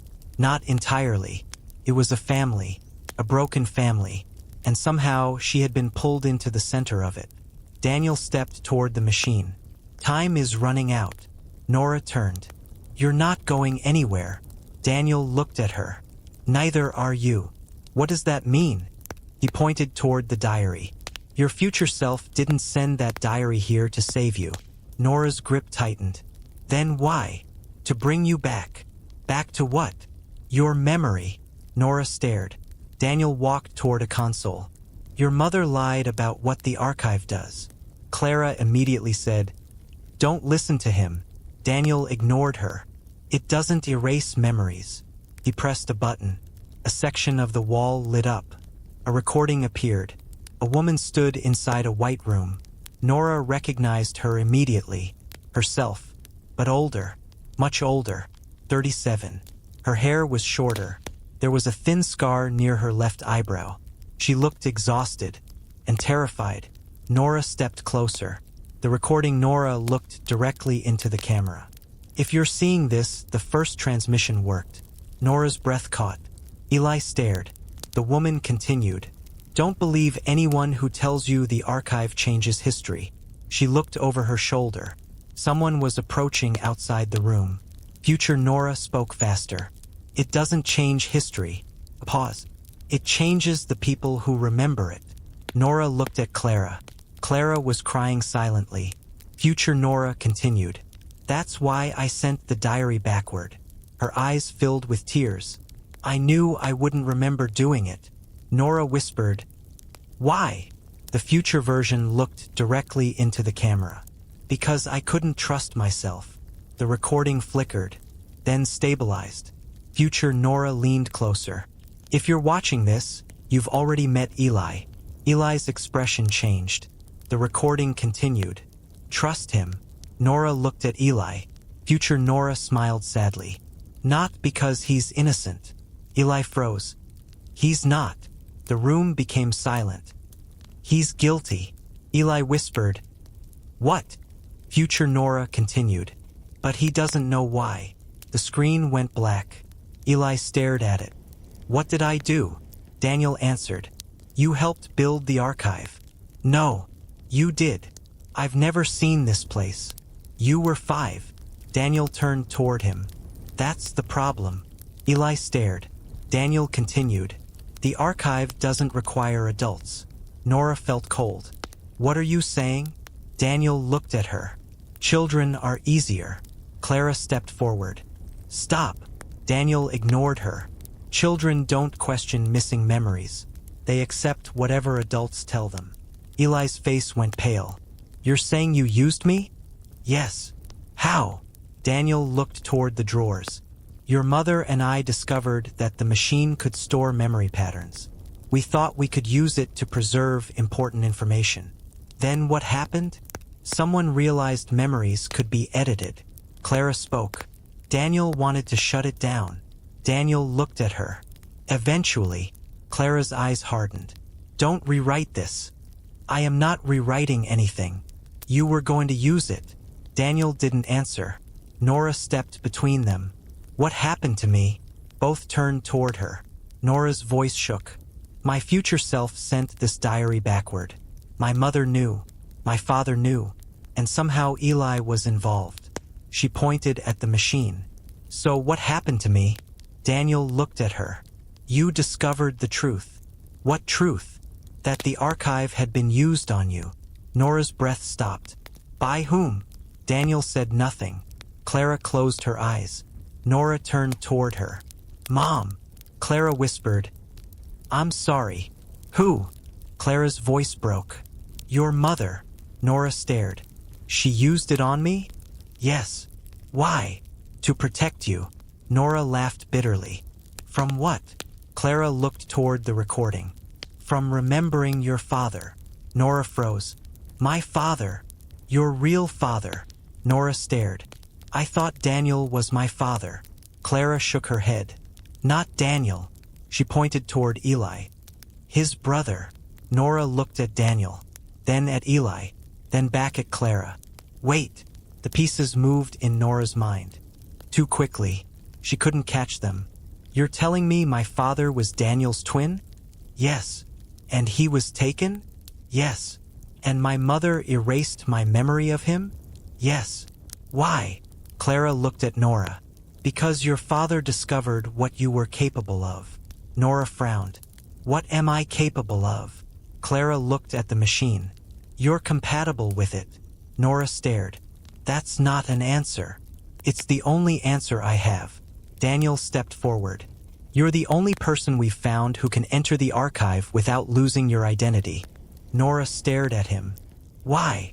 Because your memory isn't linear. Nora almost laughed. That sounds insane. Daniel nodded. It does. He approached the machine. Every person has memories attached to a timeline. Nora listened. Birth, childhood, adulthood, death. He pointed toward the archive. But your memories don't behave that way. What does that mean? Your mind can retain information from events that haven't happened yet. Nora's skin prickled. That's why I knew the house. Yes. That's why I knew the sentence in the diary. Yes. That's why I remembered the man outside. Yes. Daniel nodded. Your future memories have been leaking backward your entire life. Nora looked at the diary. Then why don't I remember everything? Because someone kept removing the memories. She turned toward Clara. Her mother looked destroyed. You. Clara nodded. Every time you got too close. Nora felt tears rising. How many times? Clara didn't answer. How many? 4. Nora stared at her. For times you erased pieces of my memory? Yes. Why? Because every time you remembered the archive, they found you. Nora looked toward Daniel. Who are they? Daniel's expression became grim. The Foundation. Who runs it?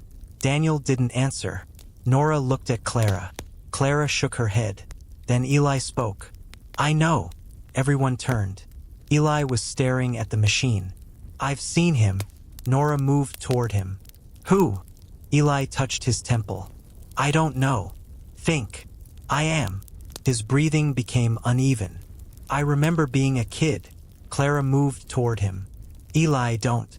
I remember this room. Clara stopped. Eli's eyes widened. I remember the machine. Nora grabbed his hand. What happened? Eli looked at her. I was here. With who? My father. Daniel closed his eyes.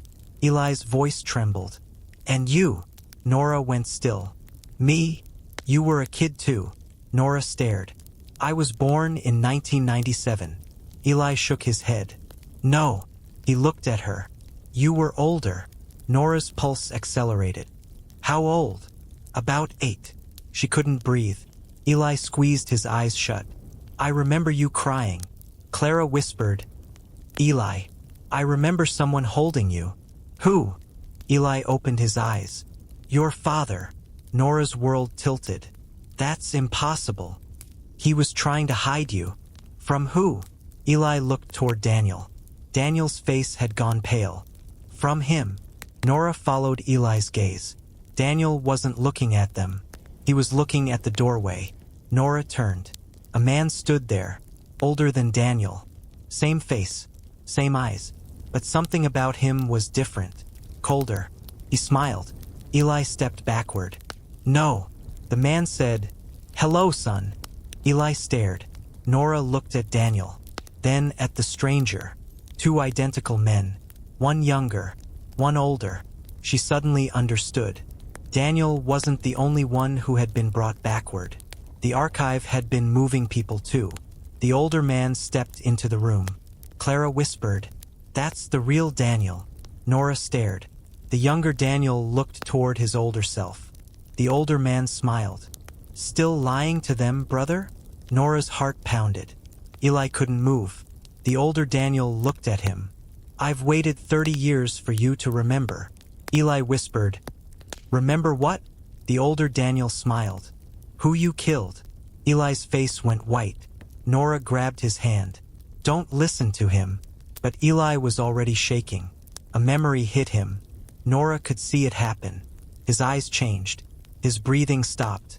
Then he whispered, Nora. She looked at him. I remember. What? His eyes filled with tears. You. Nora felt cold. What did I do? Eli shook his head. Not you. He looked toward the machine. Me. Then the archive began to hum. Every drawer in the room opened at once. Thousands of memories flooded into the chamber. And somewhere inside the machine, a woman's voice spoke. Nora's own voice. Older. Terrified. If Eli remembers everything, the future changes. The machine went dark. And Nora realized that someone had just activated the final protocol. Part 8. What Eli remembered. For one terrible second, nothing happened. Then every light in the archive came back on. Not gradually. All at once. The room flooded with white light, and Nora instinctively covered her eyes. Eli didn't move. He stood beside her with his face turned toward the machine, completely still. Eli? No response. Nora grabbed his shoulder. Eli? He blinked. Then he looked at her. There was something different in his eyes. Not fear. Recognition.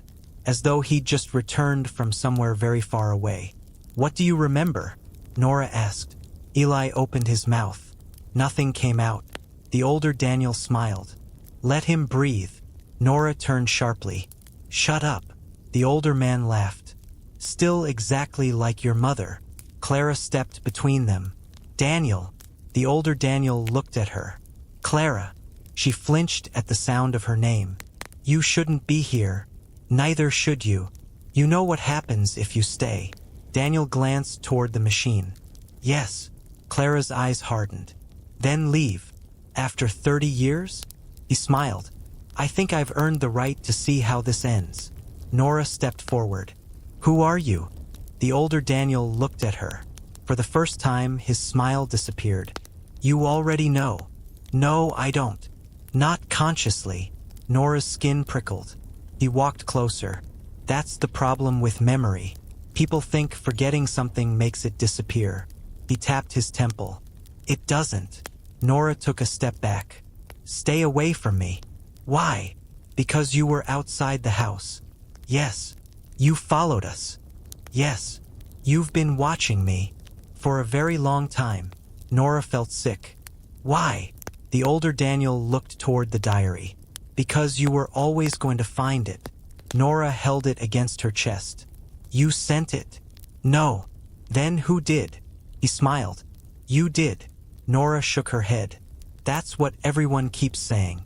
Because it's true. Then why don't I remember? Because Clara made sure you didn't. Nora looked at her mother. Clara didn't deny it. Nora felt betrayed all over again. How many memories did you take? Clara whispered. For memories? For periods? That's not the same thing. No. Tell me. Clara's eyes filled. Your 8th birthday. Nora's heart skipped. What about it?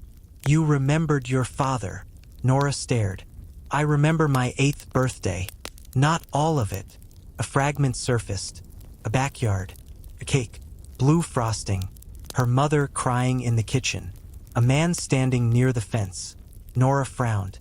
She had always thought the man was a neighbor, but now she could see his face. A face she had forgotten. Her father. Nora's breath caught. What did he tell me? Clara looked away. He told you the truth. What truth? That the foundation existed. Nora closed her eyes. Another fragment. Her father kneeling in front of her. His hands on her shoulders. His voice. If anyone ever tells you that you dreamed about this place, don't believe them. Nora opened her eyes. Why did you erase that? Because they were watching you. Who? The foundation. Again with the foundation. Nora's frustration erupted. Who are these people? Clara looked toward the older Daniel.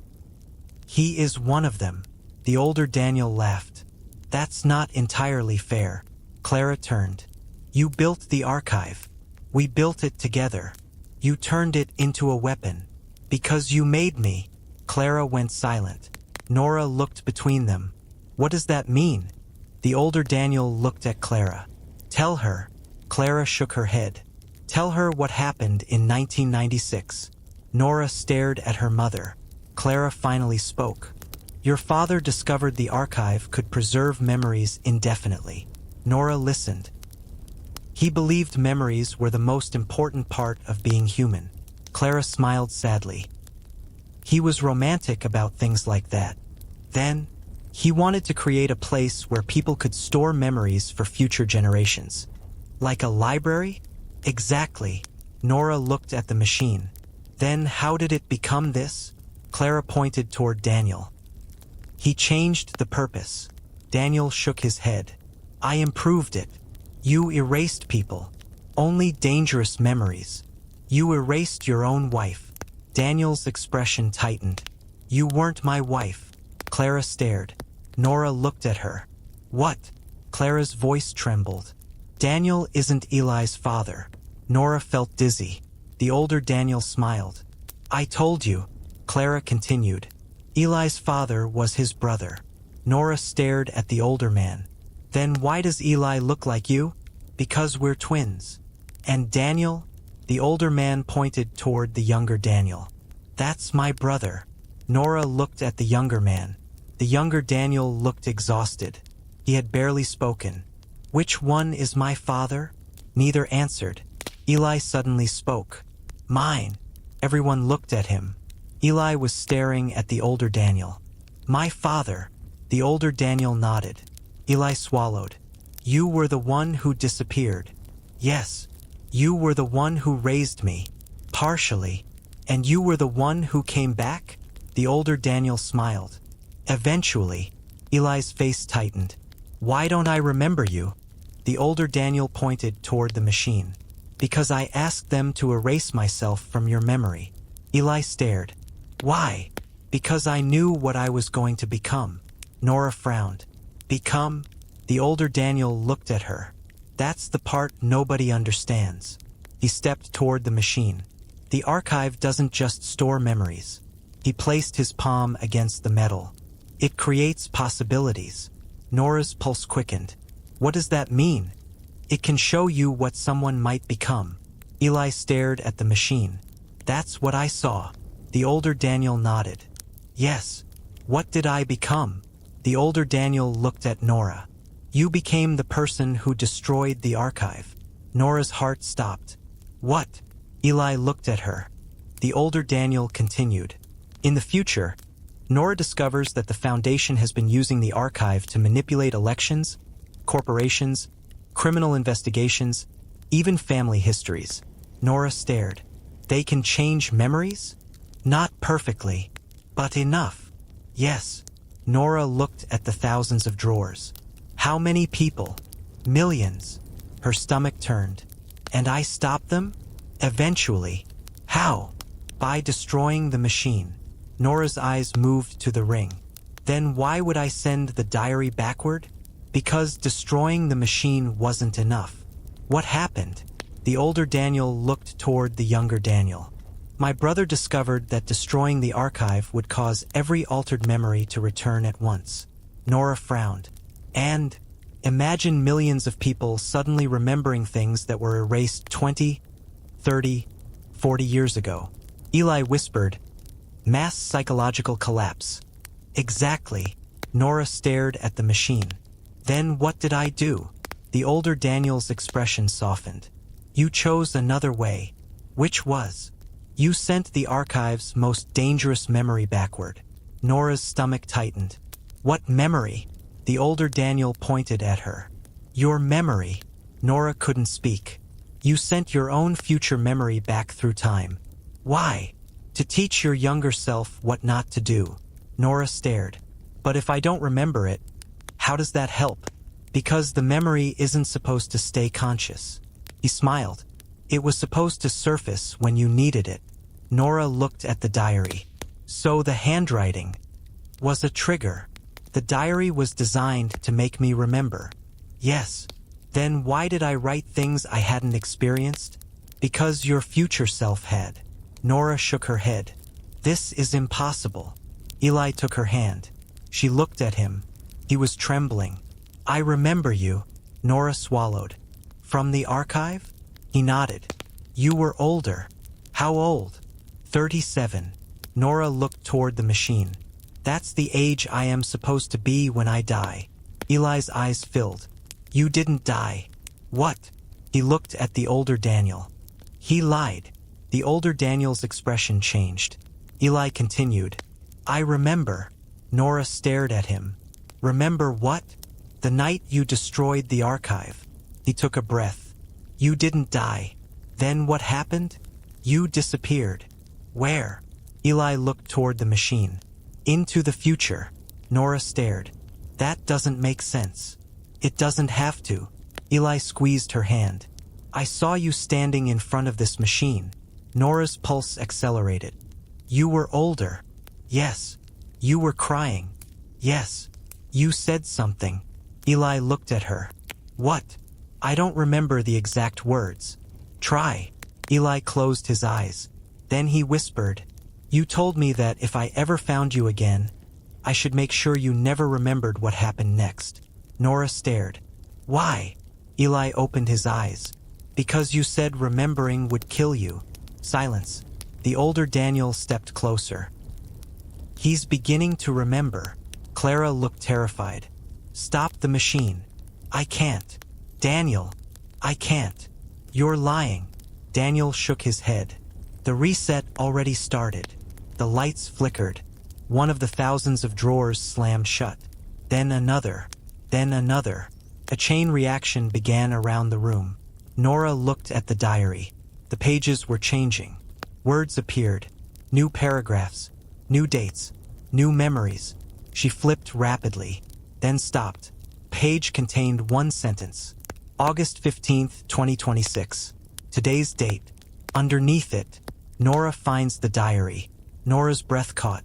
The next line appeared while she watched. She meets Eli. Another. She finds Clara. Another. She discovers the archive. Nora looked up. These things are happening exactly as written. Clara nodded. Yes. Nora turned another page. The next sentence was already there. Eli remembers. She looked at him. He looked frightened. Then another sentence appeared. Nora will trust Eli. Nora felt a strange warmth in her chest despite everything. She looked at him. Eli whispered, Don't. Don't what? Trust what the diary says. Nora stared. Why? Because it might not be predicting the future. He pointed at the pages. It might be controlling it. Nora froze. The older Daniel smiled. Now you're beginning to understand. Eli turned toward him. You've been using the diary. Not me. Who?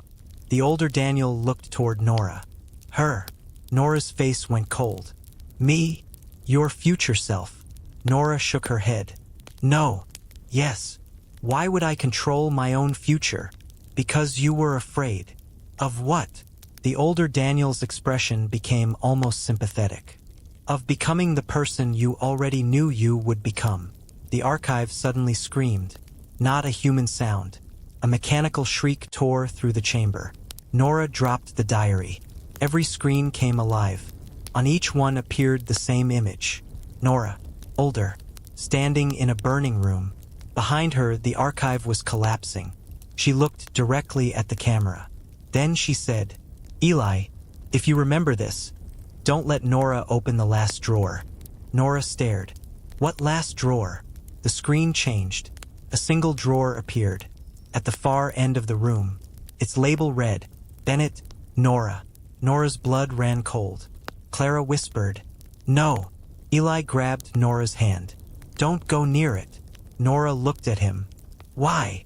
Eli's eyes were filled with terror. "Because I remember what's inside." Nora stared at the drawer. "What?" Eli whispered. "Your first memory." The room went silent. Nora looked at Clara. Her mother was crying. Nora stepped toward the drawer. Eli pulled her back. "No." She looked at him. "Eli, if that's my first memory, why are you afraid of it?" He didn't answer. Nora pulled free. Then the older Daniel spoke. "Because your first memory isn't from your childhood." Nora stopped. He smiled. "Your first memory is from the future." Part 9. Nora's first memory. Nora stood several feet from the drawer with her name on it. Bennett, Nora. The label was printed in clean black letters, unlike the handwritten names on the other drawers. It looked newer, almost untouched. Eli stood behind her. "Nora." She didn't turn. "What happens if I open it?" "Don't."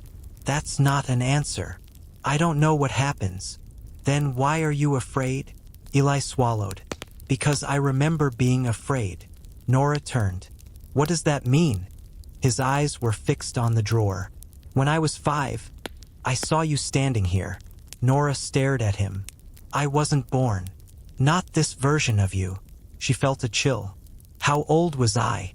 37. Nora looked at Clara. "Again." Clara lowered her eyes. "Again what?" "You knew." Clara didn't answer. "You knew I would come here." "Yes." "You knew I'd meet Eli." "Yes." "You knew about the drawer." "Yes." Nora's voice broke. "And you still let me walk into this?" Clara's eyes filled with tears. "I tried to stop you." "How?" "Every time you got close to the truth, I removed another memory." Nora stared. "That wasn't stopping me. I was buying time." 30 years. Clara nodded. 30 years. Nora laughed bitterly. "Time for what?" Clara looked at the machine. "For you to become strong enough to survive remembering." Nora turned toward the drawer. "Maybe I am." Eli moved in front of her. "No." "Eli, listen to me." She stopped. His face was pale. "I remember what happened the last time you opened it." "When?" "In 2047. Nora waited. Eli looked at the older Daniel. "Tell her." Daniel shook his head. "No." Eli's expression hardened. "Tell her." Daniel looked toward the drawer. "Opening it will connect her memories. That's what she needs." "No." "Why?" "Because the memory isn't safe." Nora stared. "What does that mean?" Daniel looked at her. "It was recorded during the collapse." "What collapse?" "The night the archive failed." Nora's pulse quickened. "Then why is it here?" Daniel hesitated. "Because you asked me to store it." Nora frowned. "I asked you." "Yes." "When?" "In 2047. She stared. "You knew me?" Daniel's face softened. "I knew you very well." Nora felt something twist inside her. "Did you love me?" Daniel's expression changed. "No." The answer came too quickly. Nora's eyes narrowed. "Then why did I trust you?" Daniel looked toward Clara. "Because you thought I was your father." Nora froze. "What?" Clara stepped forward. "That's not what happened." Daniel turned. "Isn't it?" Clara's voice sharpened. "She knew exactly who you were." "Not at first." "She remembered." "Eventually." Nora looked between them. Stop. They both fell silent. Nora took a breath. I don't care who lied to whom 30 years ago. She looked at the drawer. I want my memory. Eli stepped closer. Maybe you shouldn't. Nora looked at him. Why? Because if you remember the future, you might change it. Isn't that the point? No. His voice was almost pleading. Maybe the future is terrible because you changed it. Nora froze. Eli continued. What if the diary isn't warning you about the future? He pointed at it. What if it's causing it? Nora stared. The possibility was terrifying. The diary had predicted everything. Finding it, meeting Eli, finding Clara, discovering the archive. Eli remembering. What if the diary wasn't a warning? What if it was a script? Nora looked at the page. Her own handwriting stared back. She whispered, I don't understand. The older Daniel stepped closer. That's because you haven't opened the drawer. Nora looked at him. You want me to? Yes. Why? Because once you remember, you'll understand why you sent the diary back. And if I don't? Daniel smiled. Then you'll keep repeating the same mistakes. Nora looked at Clara. Do you want me to open it? Clara shook her head. No. Why? Because I've watched you lose yourself once already. Nora's expression changed. What does that mean? Clara looked at Eli. Ask him. Nora turned. Eli looked away. Eli. He didn't answer. She stepped closer. What happened to me in 2047? His jaw tightened. You don't want to know. I do. No. You're not my mother. The words hit him. Nora immediately regretted them. Eli looked wounded. She softened. I'm sorry. He nodded. I know. Then tell me. He took a long breath. You disappeared. Where? We don't know. Who is we? Me and Clara. Nora looked toward her mother. Clara nodded. After the archive collapsed, we searched for you. How long? 6 years. Nora stared. 6 years. Yes. Then what happened? Eli looked at the drawer. We found your memory. Nora felt cold. Inside. He nodded. That's what you're afraid of. Eli shook his head. No. He looked directly into her eyes. I'm afraid of what the memory shows. Nora walked toward the drawer. Eli caught her wrist. Please. She stopped. He didn't pull her back. He simply held her. Nora looked down at his hand, then up at him. Why do you care so much? Eli's eyes filled with tears. Because I loved you. Nora stopped breathing. The words hung between them. Clara turned away. The older Daniel watched silently. Nora whispered, When? Eli's voice shook. 2047. Nora stared. Not now. No. Then why do I feel like I know you? Eli swallowed. Because you do. Nora felt her eyes burn. We've only known each other for a few days. I know. But I feel. She stopped. Eli looked at her. What? Nora couldn't explain it. Familiar. That was the word. Not attraction. Not friendship. Something deeper. As if she'd been missing him before she met him. Eli gently released her wrist.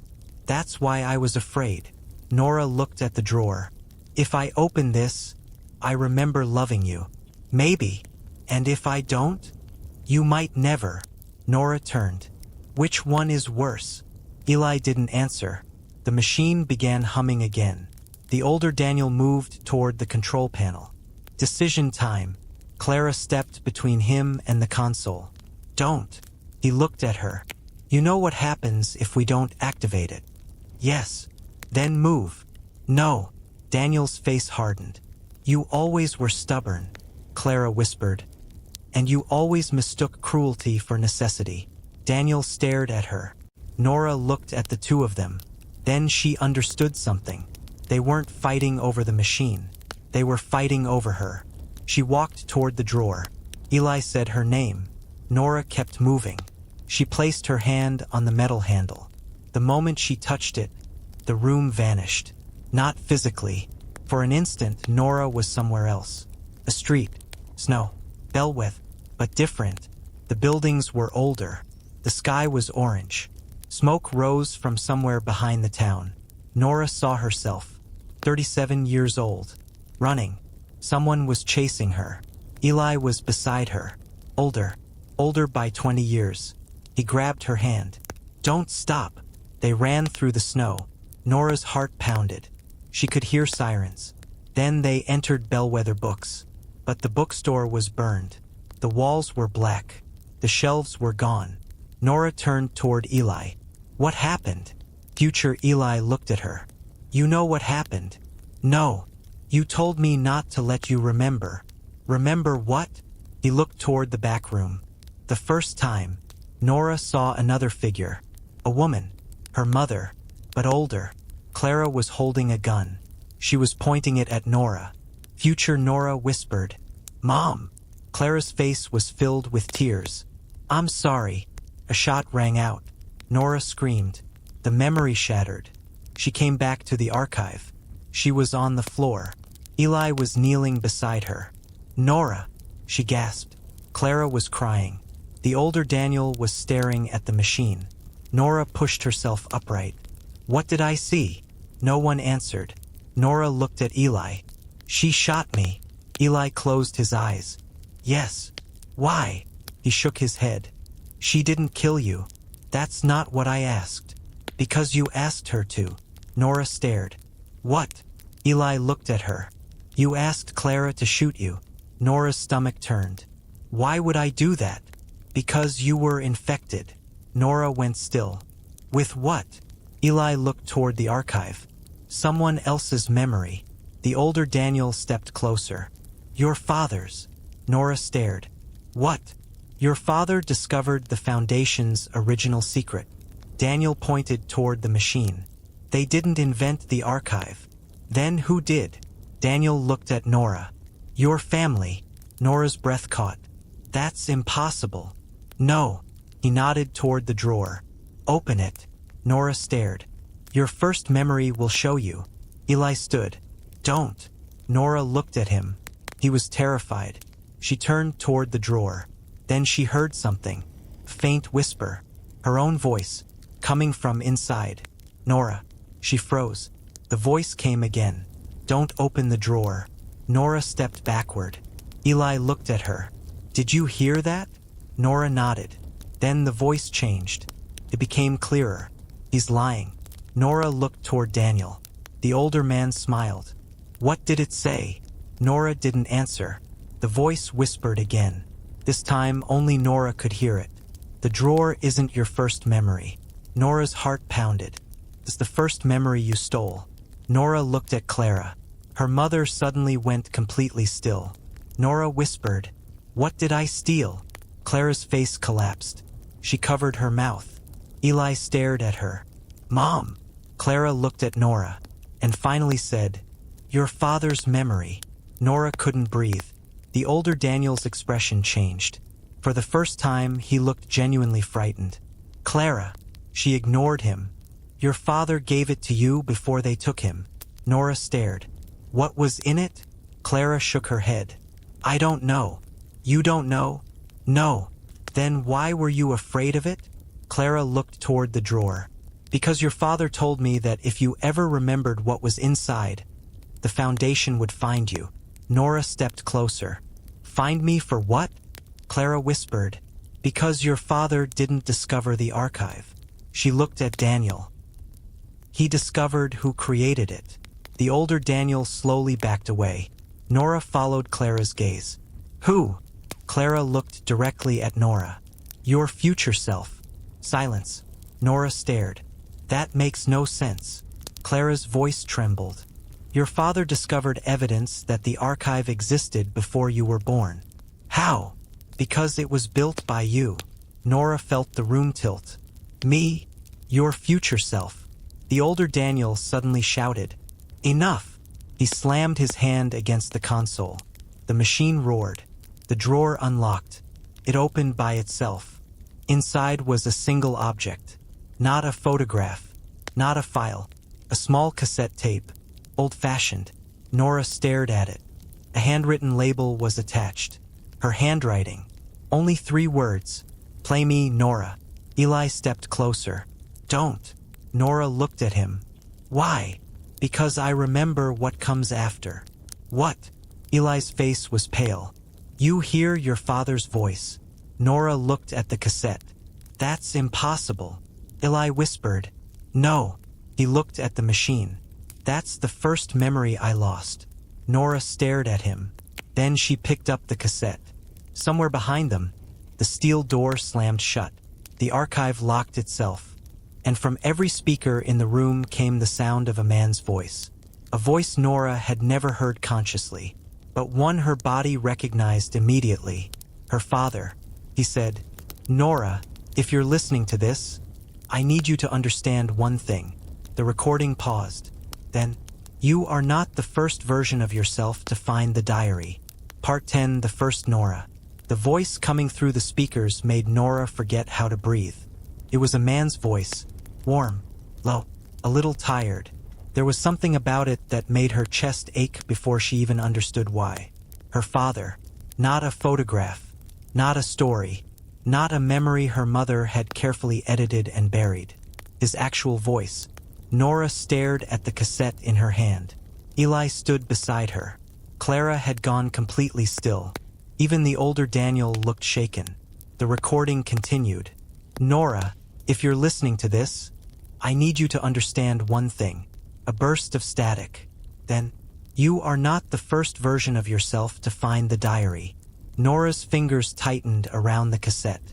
What does that mean? No one answered. The voice continued. You're going to believe you're the original. Don't. Nora looked at Eli. He looked just as confused. You're going to believe the diary was sent backward once. It wasn't. The archive hummed around them. It has been sent backward many times. Nora's stomach tightened. How many? Her father's recorded voice answered as if he'd heard her. I don't know. A pause. Maybe hundreds. Clara closed her eyes. Nora turned toward her. You knew. Clara shook her head. Not all of it. How many times? I don't know. You knew there were other versions of me. Clara whispered. Yes. Nora's voice cracked. And you erased that too? Clara didn't respond. Nora stepped toward her. How many times did I come back? Clara's eyes filled with tears. 3. Nora stopped. 3. That I know of. The recording continued. Your mother will tell you she erased your memories to protect you. Nora stared at Clara. She's telling the truth. Nora's anger faltered. But she won't tell you what she was protecting you from. The machine flickered. The older Daniel moved toward the console. Clara immediately blocked him. Don't. We need to shut it down. No. Nora shouldn't hear this. She already is. Daniel looked at Nora. She noticed something in his expression. Fear. Not fear of the machine. Fear of what she was about to learn. Nora looked at the speakers. Keep playing. The recording resumed. The archive was created because people are afraid of forgetting. Her father's voice softened. At first, we thought memory was something precious. Something worth preserving. Nora looked around the room. Thousands of drawers. Thousands of names. Then we discovered that memory isn't passive. Pause. Memory changes what you become. Eli whispered. That's what the Foundation wanted. The recording continued. If you change someone's memory, you don't simply change what they remember. You change their decisions, their relationships, their fears, their ambitions, their entire future. Nora felt cold. Her father was describing exactly what the Foundation had become. That's when we made our first mistake. Nora frowned. Who? Clara looked at her. Your father and I. The recording answered. We tested it on ourselves. Nora's heart dropped. The speakers crackled. We wanted to know whether a memory could be removed without damaging the person attached to it. Nora looked at Clara. Her mother whispered, We were wrong. It worked. The voice became quieter. Too well. Nora felt a chill. We removed one memory from a person, then another, and each time, the person became slightly different. Eli stared at the machine. Eventually, We realized something terrifying. The recording paused. We weren't erasing memories. Nora whispered, "What were you doing?" Her father's voice answered, "We were making new people." Silence. Nora looked at Clara. Her mother was crying now. The recording continued. "That's when they came for us." Nora's stomach tightened. The Foundation didn't want the archive destroyed. They wanted it perfected. Daniel stepped toward the machine. "That's enough." Nora turned. "You're not stopping it." Daniel looked at her. "You don't know what you're listening to.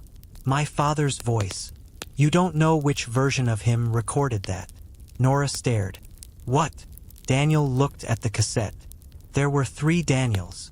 Nora's blood ran cold. 3. Your father, his brother, and the version created by the archive. The older Daniel's expression became unreadable. Nora looked at him. "Which one are you?" He smiled. "That's the question." Eli stepped forward. "You're my father." "Yes." "Then answer her." The older Daniel looked at his son. "I don't know." Eli went silent. Daniel continued. "That's what the archive does. Copies memory patterns. It can rebuild a person from what they remember themselves to be." Nora stared. "Then you might not be human." Daniel laughed softly. "Neither are you, according to some definitions." Clara snapped. "Don't listen to him." Nora turned. "Why?" Clara looked toward the cassette. "Because he's trying to make you doubt yourself." "Maybe I should." "Why?" "Because apparently I have existed 3 times." Clara shook her head. "Not 3. Nora waited. Clara whispered, "At least 6. Nora felt the floor disappear beneath her. The recording continued. "If you are hearing this, the Foundation has probably already told you that you're special." Nora's eyes narrowed. "You're not." She almost laughed. "You're not chosen. You're not destined. You're not some miracle." The voice softened. "You're simply the first person who realized what the archive really does." Nora looked at the machine. "It doesn't preserve memory, static. It preserves possibility." The phrase echoed through the chamber. Nora frowned. "Possibility." Eli looked at her. "That's what Daniel said." "Yes." The recording continued. "Every memory contains a choice you made. Every choice creates another possible version of you. The archive learned how to store those possibilities." Nora's heart raced. "That's why there are other versions." Clara nodded. "Yes. And eventually, one version of you discovered how to communicate with another." Nora's mouth went dry. "Me." Her father's voice continued. "The first Nora." The machine flickered. A new image appeared on the screen. A woman stood in a dark room. She looked exactly like Nora, but younger, maybe 25. Her hair was longer. She was smiling. Nora stared. "Who is that?" Clara whispered. "Her." Nora looked at her. "The first." The woman on the screen turned toward the camera. Then she spoke. "Hi, Nora." Nora's blood went cold. The woman continued. "If you're watching this, then you found the diary again." Nora couldn't move. Again. The woman smiled. "I know you're confused." Nora whispered. "Who are you?" The woman answered through the screen. "I'm you." Nora shook her head. "No." "Yes." "How old are you?" The woman looked away. 25. Nora stared.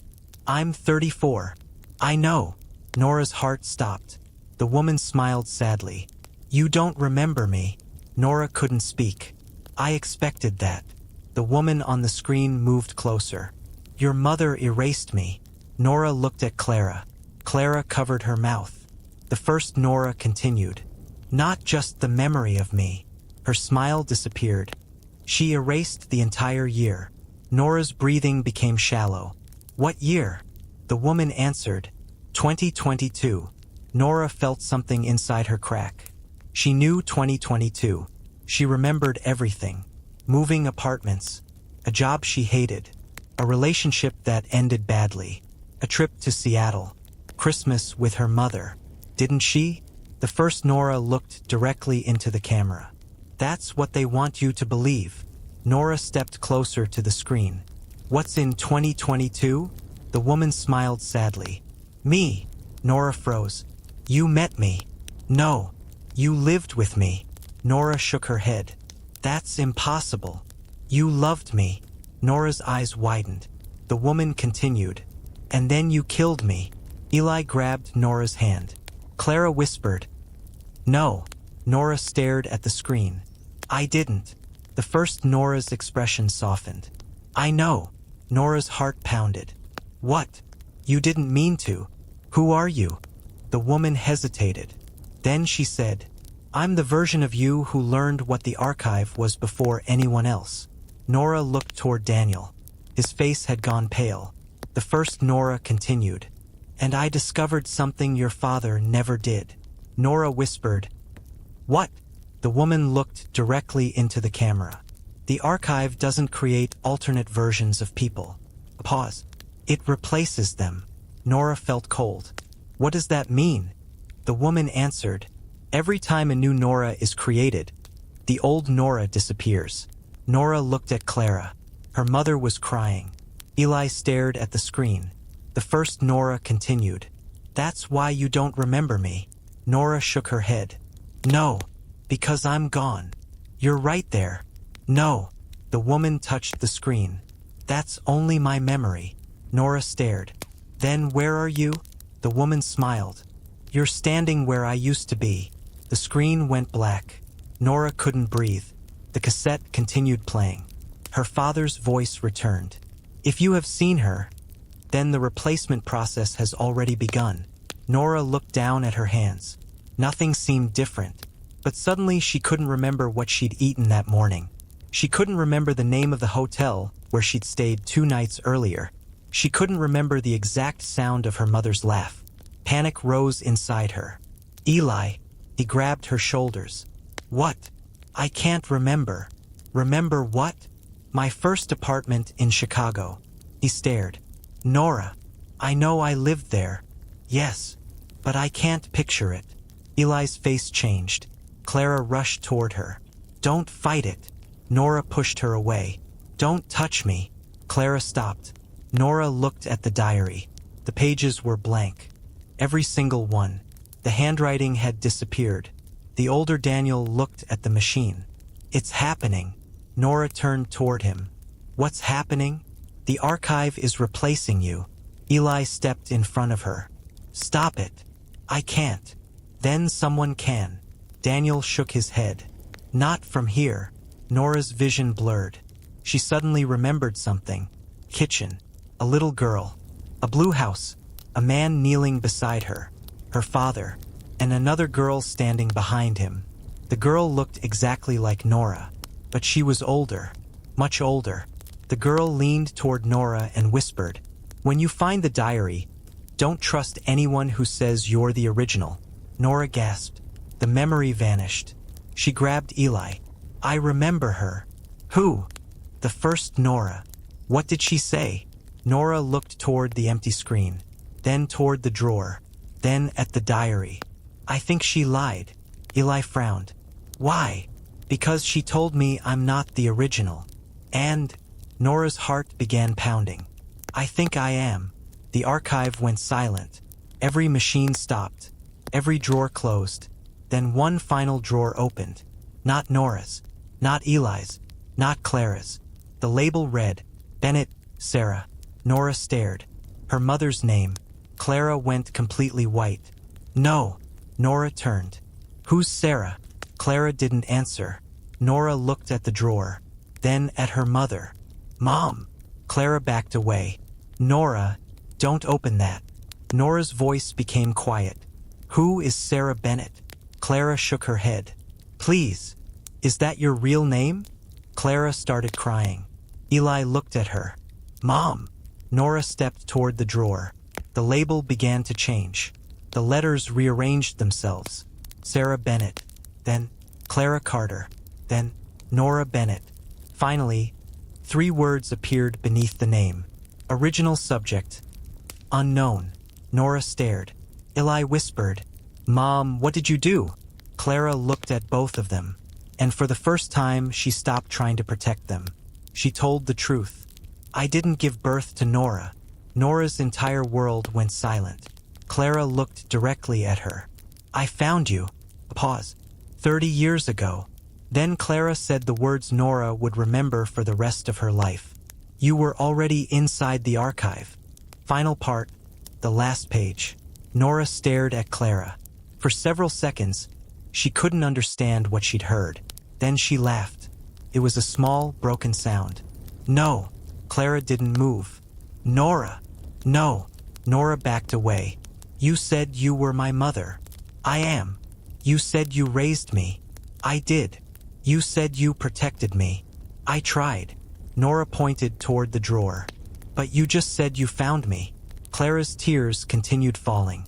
I found you. Where? Clara looked at the archive. Here. Nora's eyes moved slowly toward the machine. Inside the archive? Clara nodded. Nora shook her head. Then who am I? Clara didn't answer. Eli stepped closer. Mom. Clara looked at him. Tell her everything. Clara closed her eyes. When I found Nora, she was 8 years old. Nora's breath caught. 8. Yes. That was 2005. Yes. I remember being born in 1992. Clara nodded. That's what you were told. Nora stared at her. Where was I before 2005? Clara looked toward the machine. Nowhere you could remember. Nora felt something cold move through her. Clara continued. The archive had been experimenting with memory reconstruction. Your father discovered that a person's memories could be copied into another body. Nora whispered, Another body? Yes. What body? Clara looked at her. Yours. Nora couldn't speak. You weren't created from nothing, Clara said. You were reconstructed from the memories of someone who had existed before you. Who? Clara pointed toward the drawer. Sarah. Nora stared. My mother. Sarah was your grandmother. Nora's heart stopped. My grandmother? Clara nodded. Your biological mother was another woman. Who? Clara looked away. She died before I found you. Nora's voice became almost inaudible. Then what is Sarah's memory doing here? Clara whispered. Because Sarah was the first person to survive the archive. Nora looked at the drawer. And I inherited her memories? Not all of them. Then whose memories are mine? Clara's face crumpled. That's what we've been trying to figure out for 30 years. Nora stared. Suddenly the green diary in her hand felt impossibly heavy. She opened it. Every page was blank. Except the final one. A sentence appeared. You don't need to know who you were. Nora's breath caught. Another line appeared. You only need to decide who you will be. Nora looked at Clara. Did you write this? Clara shook her head. Then who did? Eli looked at the diary. Nora. She turned toward him. What? He pointed. A final sentence was appearing. This is the last time. Nora's eyes widened. What does that mean? The archive began humming. Clara suddenly understood. She's going to shut it down. Nora looked at the machine. Who? Clara stared at her. You. The machine's center began glowing. Not brightly, softly, like sunrise through fog. Nora walked toward it. Eli grabbed her hand. Don't. She looked at him. Remember what you told me. I remember. What did I say? That you disappeared. Nora smiled faintly. Maybe I don't have to. Eli's eyes filled with tears. What are you planning? Nora looked at the archive. To stop running. She stepped toward the machine. Clara cried out. Nora! Nora turned. Her mother stood behind her. For the first time, Nora didn't see the woman who had lied to her. She saw the woman who had stayed, who had raised her, who had spent 30 years terrified that one day her daughter would discover the truth. Nora walked back. Clara looked at her. I'm sorry. Nora nodded. I know. I should have told you. Yes. I thought if you knew they'd take you. Maybe. Clara reached for her hand. Nora let her. I loved you, Clara whispered. Nora squeezed her fingers. I know. Clara began to cry harder. Nora pulled her into a hug. For a moment, the archive didn't matter. Neither did the foundation. Neither did the diary. There was only a mother holding her daughter. Even if their story had begun somewhere neither of them could explain. Then Nora stepped away. She looked at Eli. He was standing beside the machine. "You remember everything now?" He nodded. "Not everything. Enough. Enough." Nora smiled. "Good." Eli looked frightened. "What happens if you shut it down?" Nora looked at the diary. "I don't know. That's not reassuring. I've spent my whole life being told what would happen." She closed the diary. "Maybe it's time to find out what happens when nobody decides for me." Eli smiled through his tears. "That's the most Nora thing you've said all night." Nora laughed. Then she entered the machine. The world disappeared. For one moment Nora saw everything. Every version. Every life. Every possibility. A little girl running through snow. A woman standing in bellwether books. A mother crying in a kitchen. Eli at 5. Eli at 35. Her father. Her grandmother. Clara. The diary. The first Nora. The last Nora. All of them were there. Not separate. Not competing. Just memories. Possibilities. Stories. Nora finally understood. The archive had spent decades trying to answer the wrong question. It wasn't about which version of Nora was real. They all were. Every choice had created a different possibility. But only one of them was standing in the present. Nora. She reached toward the center of the machine and heard her father's voice. "You don't have to carry all of us." Nora began crying. "I know. Let us go." She closed her eyes. Then she pulled the final lever. The archive exploded with light. Every drawer opened. Every memory released. The machine screamed. Then silence. Nora opened her eyes. She was standing in the archive. But the machine was dead. No hum. No lights. No screens. Nothing. Eli ran toward her. "Nora!" She turned. He grabbed her. She laughed against his shoulder. "I'm okay. You scared me. I'm sorry. You always say that." She pulled away. "Do I?" Eli stared at her. Nora smiled. "I remember enough." Clara walked toward them. She looked at the dead machine. "It's over." Nora nodded. "Yes." "What about the foundation?" Eli asked. Nora looked around. "They'll come." Clara shook her head. "Not this time." She pointed toward the drawers. "Every memory they erased is back." Nora understood. The people who had been manipulated would remember. The people who had been betrayed would remember. The people who had been lied to would remember. The foundation couldn't control millions of people anymore, because everyone had their memories back. And somewhere above them, across Bellwether, people were waking up with pieces of their lives suddenly restored. A woman remembering why she'd left her husband. A man remembering the brother he had been told never existed. A politician remembering the promise he'd broken. A daughter remembering the mother she'd been told abandoned her.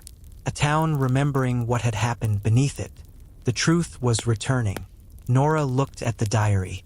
It was still in her hand. But something had changed.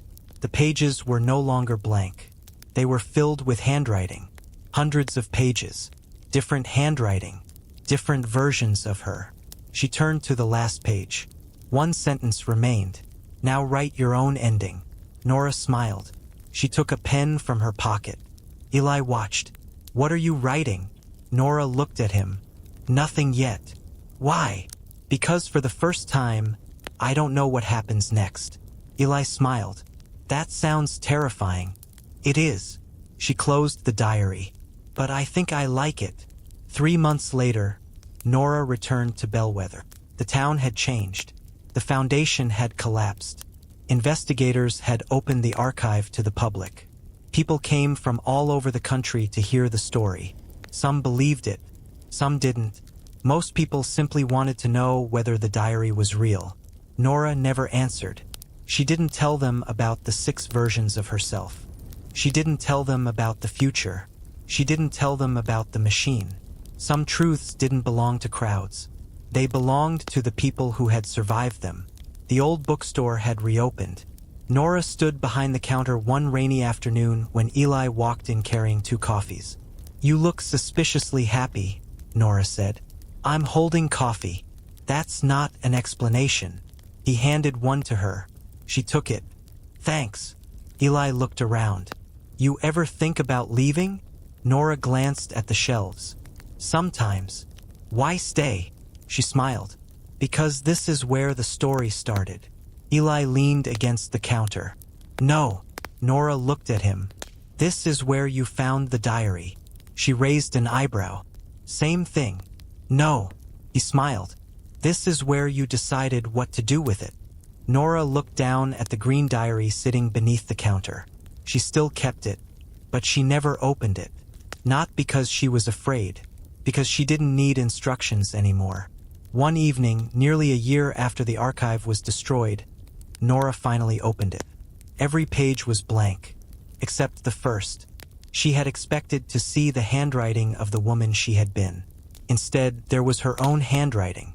The handwriting she knew. The handwriting she'd always had. She read the first line. "My name is Nora Bennett." She smiled. Then she wrote, "And I don't know what happens next." She stopped. For a moment, she simply listened to the rain against the bookstore windows. Then she continued, "But I know who I want beside me." Nora looked toward the front window. Eli was standing outside beneath an umbrella, pretending not to look at her. She laughed. He waved. Nora wrote one final sentence. "And that's enough." She closed the diary. The old clock above the door struck midnight. For just a second, Nora thought she heard a page turning. She looked down. The diary remained closed. Then she smiled. Some mysteries weren't meant to be solved. Some were meant to remind us that our lives weren't written in advance. That our past could explain us without owning us. That a person wasn't defined by the memories someone else chose to keep. And that sometimes the most important thing you could find in an old diary wasn't a secret about who you used to be. It was permission to become someone new. Nora turned off the bookstore lights. She locked the door. Eli waited outside. Together, they walked into the rainy bellwether night. Behind them, on a shelf in the dark bookstore, the 30-year-old diary remained closed. And for the first time in 30 years, nobody was writing in it. The end.